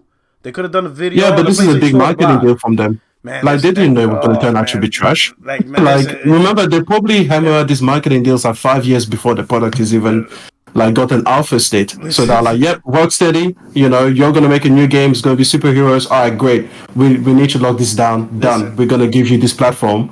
And then they're like, "Oh shit, okay, we just have to do this. So let's just give them a state of play." It's too late now. Exactly. Like if I was working for Sony, oh my god, I wish I was part of that room for the contract. We'd be like, "Hey, we heard Rocksteady." I could just see the boardroom, right? Rocksteady's like, "Yeah, we got a new one. We got a marketing deal," and I would be like, "Woo!"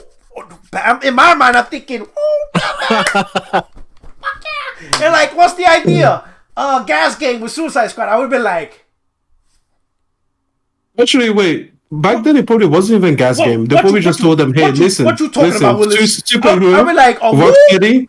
Oh yeah, we got a great idea. We're gonna have King Shark and Mr. Boomerang. I would have been like, "Ejecto, cuz go to Redmond with that bullshit.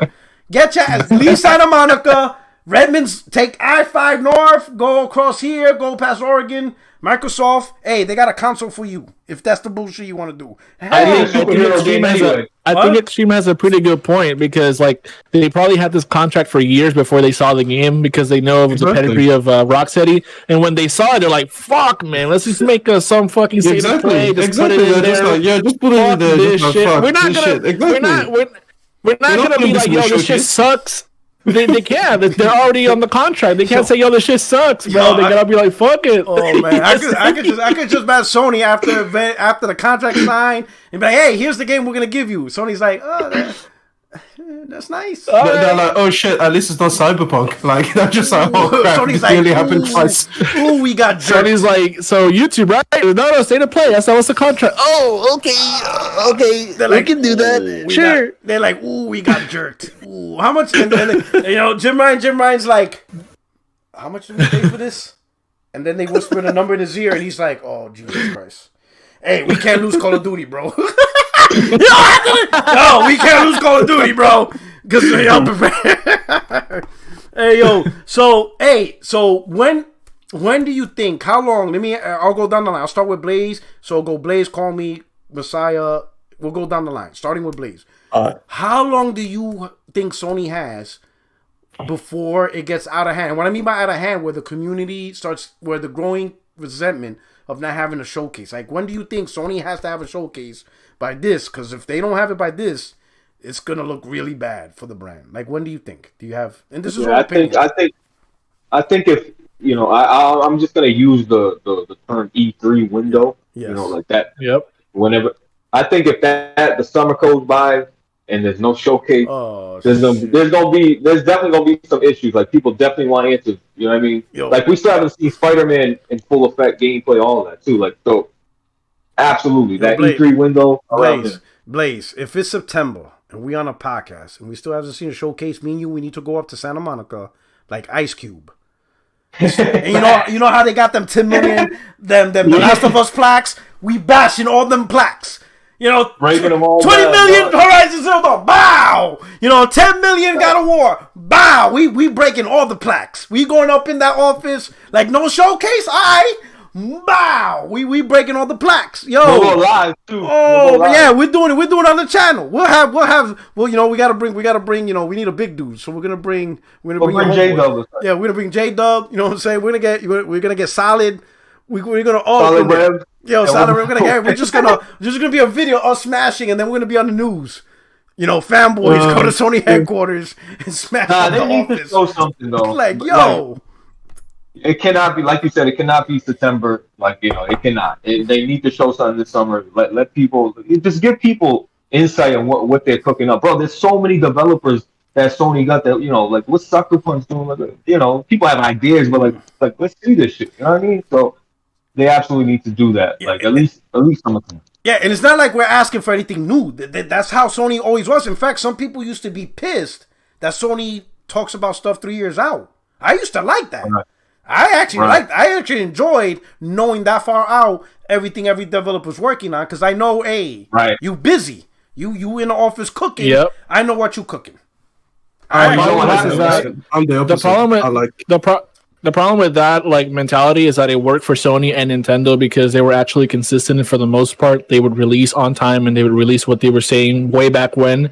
But there's so many AAA studios that did the same thing and they fail so hard that nobody wants that anymore. So I actually liked when Sony was. Yeah, actually, well, just when do you think? How long do you think they have before?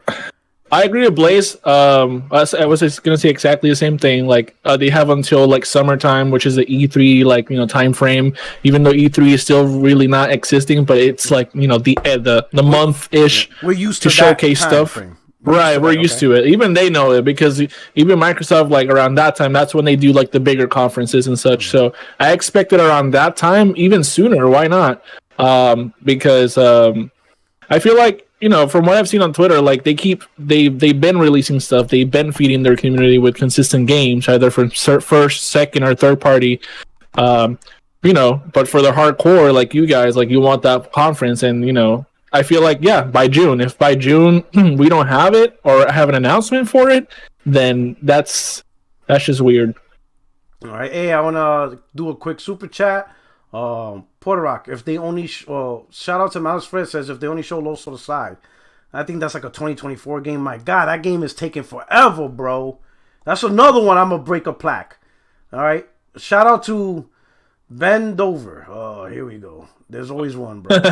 Let Sony do what they do and just relax, bro. We giving them a bit of time, but it is what it is. So far, the votes coming in. I asked the question: are you tired of waiting for a PlayStation showcase? 56%, 377 voted. 56% says yes, been too long. 32% no, I can wait, and 10% said don't care. Most shows are trash. All right, thank you for participating. In that, Kratos99 says, I think Sony's going to do a showcase because Faction's supposed to be revealed later this year. Jeff Grubb, this showcase before E3. Man, I ain't listening to that. I don't trust any of those people. I don't trust the bearded warrior. All they do is just take a guess that we could take, and then I know. If it doesn't turn out, they're like, oh well, I heard something changed.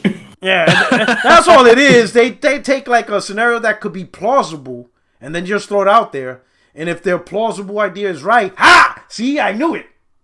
Yeah, I got the connects. My sources told me. Exactly. Get your ass out of here. All right. I dislike all these leakers and stuff. It's so annoying. Like, I want to be surprised by these companies, not just be leaked everything, or speculate. Listen. If they actually leak correct things, like even 80% of the time, then it will be fine. But it's just the fact that they're just guessing. Like, you just look at it and you're just like, you've got no track record that supports, whatever or you're trying to give. But it's like, oh yeah, it's lucky guesses. Yo, Craig, they should have it before this year's done. Yeah. Craig, is he there? Hey, how about you? When do you think Sony has? What time frame do you think Sony has up until the point where the PlayStation gamers are now going to be fed up and be like, "Yo, like Sony, gamers are fine." Yeah, the gamers are fine. The state of play was okay. It was not okay. It's the problem. The problem they have are these trash ass content creators that have nothing to talk about. So it's like Sony's got to get a showcase. Facts. But they're fine. I mean, look at what we have coming out. Just in March, there's just a bunch of stuff coming out in March, which is in a few more hours. But Sony's fine. Again, you've got these trash ass content creators that are telling you now it's not a whole lot going on, and I can't get you hyped. That's my favorite one ever. I can't get you hyped with Sony if they don't put games out. And Sony's fine. They sold a gazillion consoles, a bunch of games. We saw the numbers. Craig. Man, I had to put 2 caps on because this is capping. We talking about. We're not talking about content. Listen, I don't care about the content creator. Like, I'm a content creator. I don't give a damn about my channel. My channel's dog shit anyway. I'm talking about really logistically. My channel's dog shit anyway, right? I honestly only know of Spider-Man. Legitimately.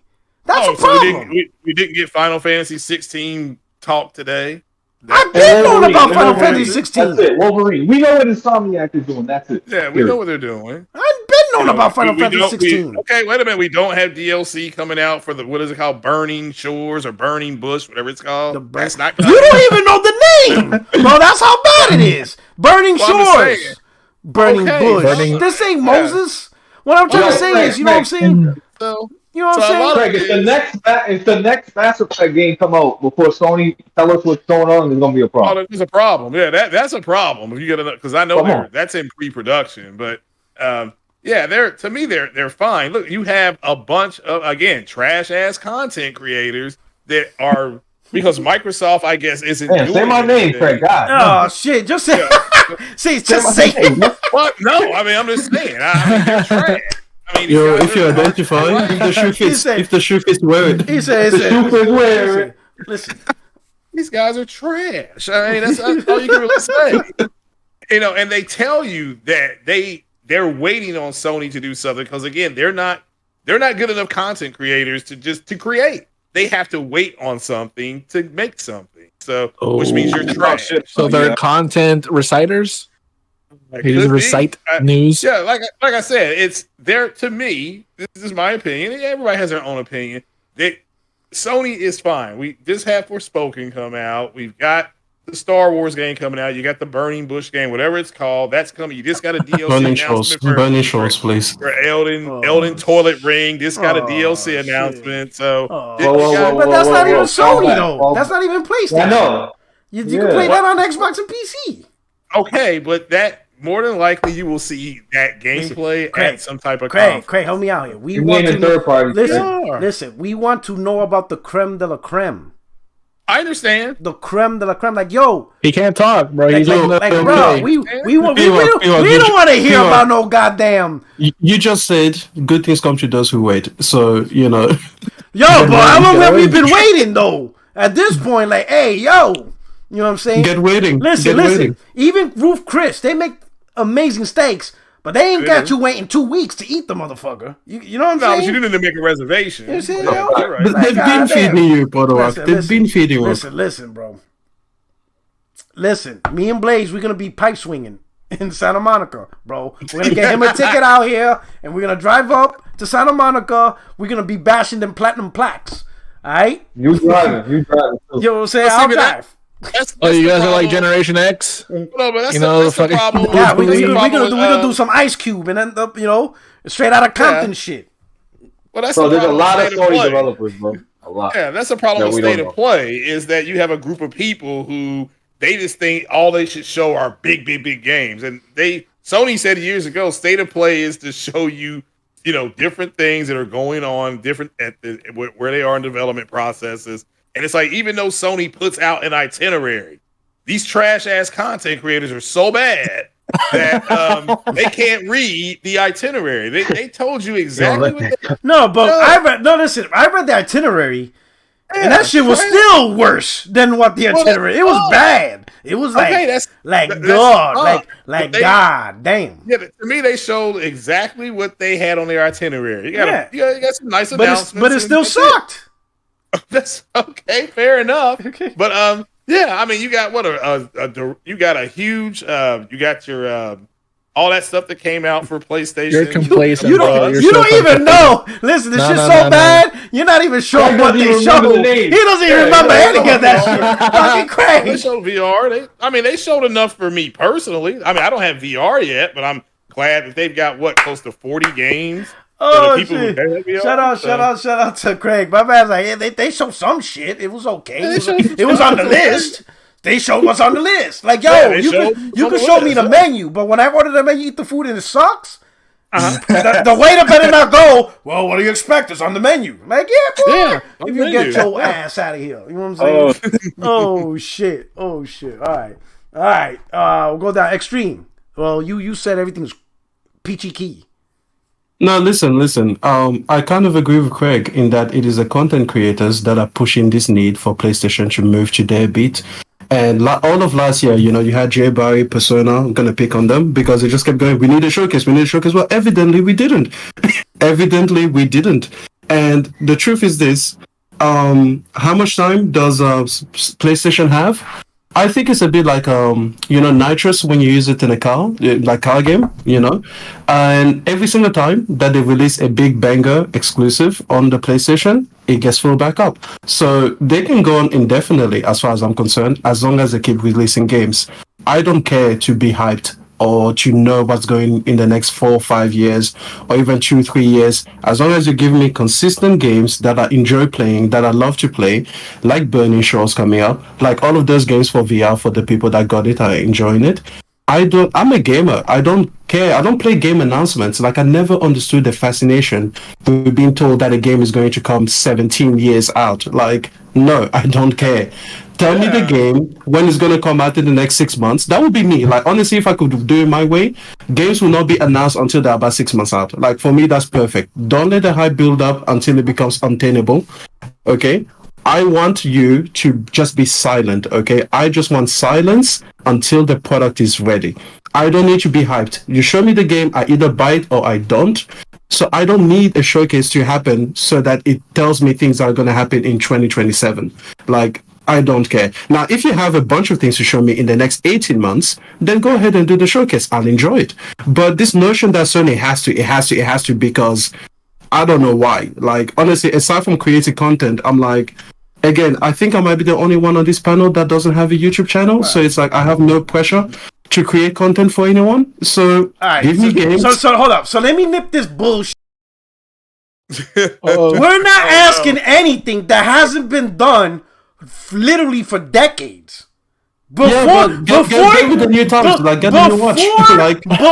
we even had online, listen, hold up. Before we even had online on consoles, they were doing shows in the magazines. Has been giving you games, yes or no? Yes or no?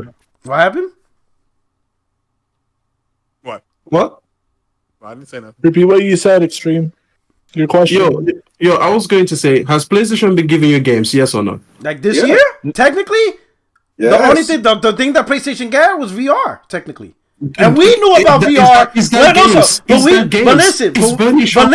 Listen, we knew about VR, but guess what? I found out about that last year.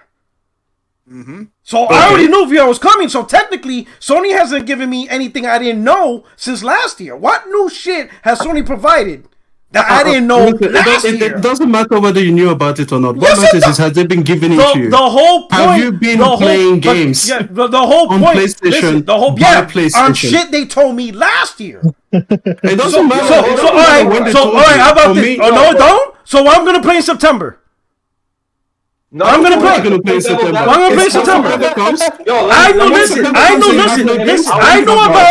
know about Forspoken and VR because of what they told me last year. Right. So what am I gonna do? What I'm gonna do in September?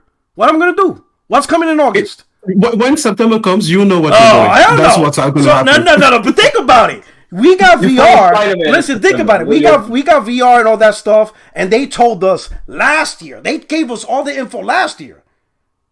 Yo, listen, in fact, I do not disagree with the idea of the showcase. Let me ask you one question. What game has Sony provided to you, and they did it in a short window, 6 months or less? What game? Name me the game where Sony did what you want. Nothing.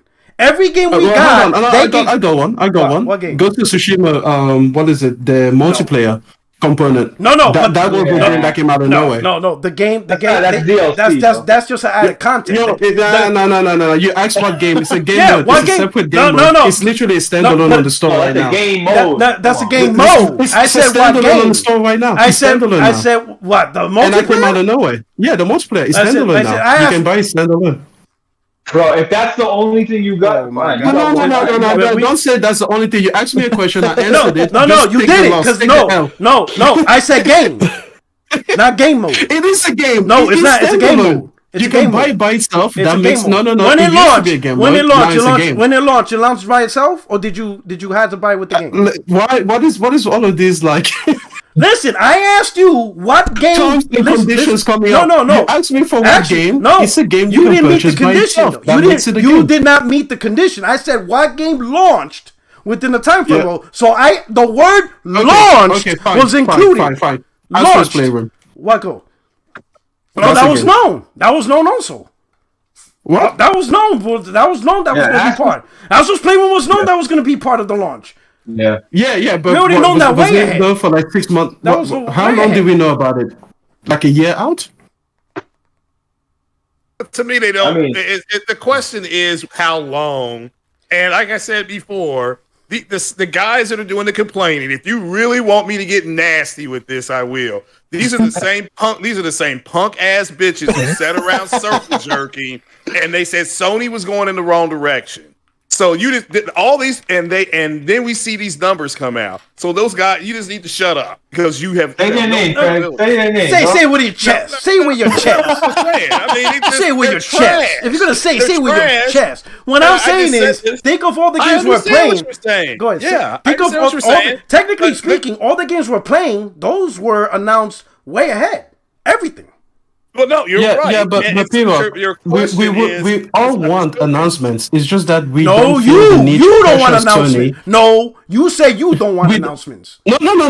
So I don't want announcements that are 2-3 years out.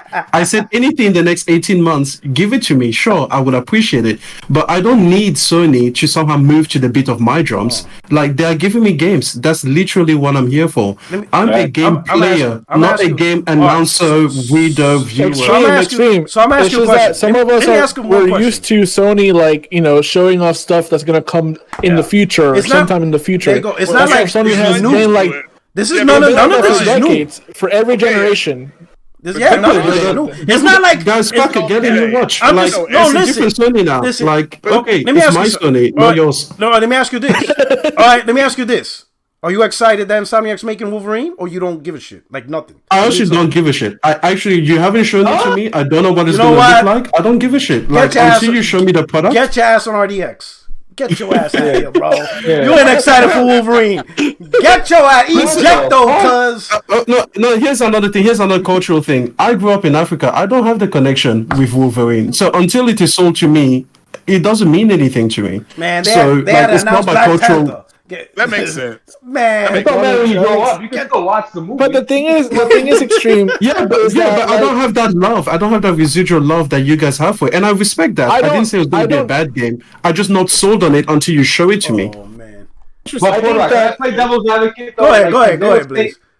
No, to kind of lean with Craig and Extreme, like to be fair, like dudes were saying, oh, we need showcase, and guess what? They dropped Horizon, Gran Turismo, and God of War the same goddamn year. Yeah, you know what I mean. Exactly. So dudes are asking for a showcase, but they just dropped 3 huge games in the same goddamn year. That's all I'm saying. And no showcase. You gotta give them the benefit of the doubt. That's what I'm saying. But that's why I said how long. I mean, we're gonna give them the benefit of doubt, but how long is that credit gonna last before we roll up like Ice Cube? Well, let me tell you, if they go one whole year without giving you games, that's when it'll expire. If you're one of these trash ass, shitbag content creators, well, here's the thing: they were going in the wrong direction. You don't need to be saying nothing because you're the guy that gets thrown in prison, and in the first night there, somebody climbs into your top bunk, talking about, I'm going to get them cheeks. You just need to shut up. I'm gonna say this. Extreme is slick because he say if they go a whole year without no games, they're gonna have a game because we already know Spider-Man's coming because we see. Hold up. But the reason why, I got you. I got your punk ass. You got me. Oh yeah, I got you. You want to know why? You want to know why? You want to know why I got your punk ass? I'm gonna tell you why I got his punk ass. Because the reason why Spider-Man's coming is because of a showcase they did last year in 2021. Yeah. Well, that's the beauty of showcases. Liar! No, what you're pretending is like somehow if I didn't know Spider-Man 2 was coming, liar. Because of 2021. Because of I wouldn't be upset. No, listen, because of 2021, they announced Spider-Man, and now you know that's coming this year. See?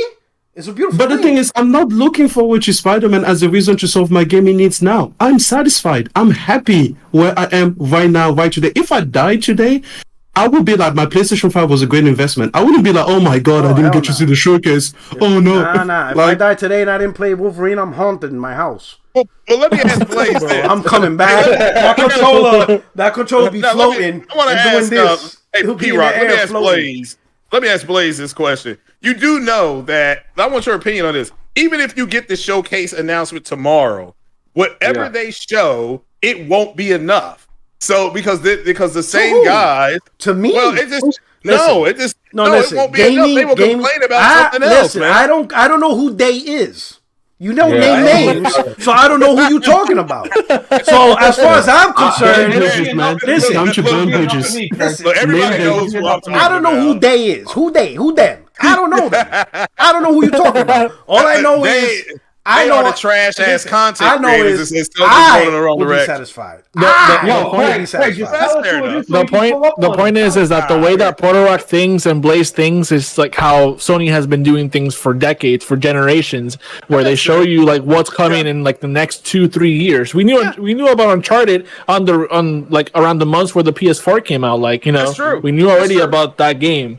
Hell, so that's what Sony is doing. Spider-Man was announced for a long time. Spider-Man was announced in 2016, and then and God of War, they didn't come out to 2018. You see, that was insane. But you see, I don't like that. Ooh, I love it. I love it. I don't like it. I love it. And what is it? Neil Druckmann said that even Naughty Dog as a studio wants to keep things on the wraps until they're closer to release. And I'm like, yeah, that makes a lot of sense to me. Go without all of the pressure of the public going every year, like, is it ready? Is it ready? Is it ready now? Is it ready now? There's going to be pressure regardless. They're not. We're doing that now. Yeah. We're doing that now still. We're still pressuring them. And but you're pressuring them in a different way. So it's different. It's different pressure. Shout out to Vegeta. The Vegeta 90, man, channel member, he said, grand opening, grand closing on that deal. That's my thing. Yo, listen. Happened earlier. Listen. I know you hear it went down. I hear you. What's up? What happened, Blaze? Do you like Forspoken? Do I like? I haven't played it yet. That's my next game. I'm playing Hogwarts. Enough said. I'm playing Hogwarts. You know what I'm saying? I'm playing exactly. But that's the next thing. You know what I'm saying? But that Hogwarts, you know, Slytherin. You know, I got a rep Slytherin gang. You know what I'm saying? I'm gonna tell you. You know what I'm saying? Yeah, I'm the Caramel Mamba. Yeah, that's what they call it, the Slytherin gang. Oh but shit! You know, grand opening, so you know about the DLC. Closing. Oh shit! I'm gonna use that. Yeah, if this deal don't go through, oh my god, I'm gonna use that shit. I'm gonna use that. That is hilarious. Oh, yeah.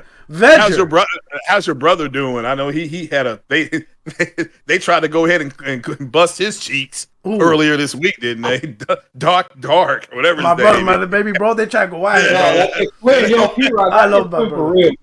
I'm telling you, man, don't piss off. Listen, don't upset us Puerto Ricans. We take shit personal. Right. I know. I mean, he was upset. Yo, in the beginning, if you see his video, he's like this. He looked like a creator character. That's how mad he was. My man was swerving left and right. When I saw him, when he's like this, I was like, oh, here we go. My brother's about to let loose. Shout out to Vedra. Says PlayStation has such huge mindshare that they are equally efficient with 3-4 week blitz marketing campaigns as irrelevant Xbox is efficient in 3-4 marketing and still doing stealth drops is in shame. I mean, there is no doubt. PlayStation's marketing is on point. But these guys are so desperate. They were like, Sony took an ad out for the Super Bowl, and it's going to be a huge ad. I mean, I just don't see it not being a big ad. Then the ad comes out, and these guys... P-Rock, The Last of Us Part 1 Remake. Announced in June, released in September. There you go. There's a full game, released under 6 months. I win. He got you, bro. He got you. Check. I thought about that, too. Boom.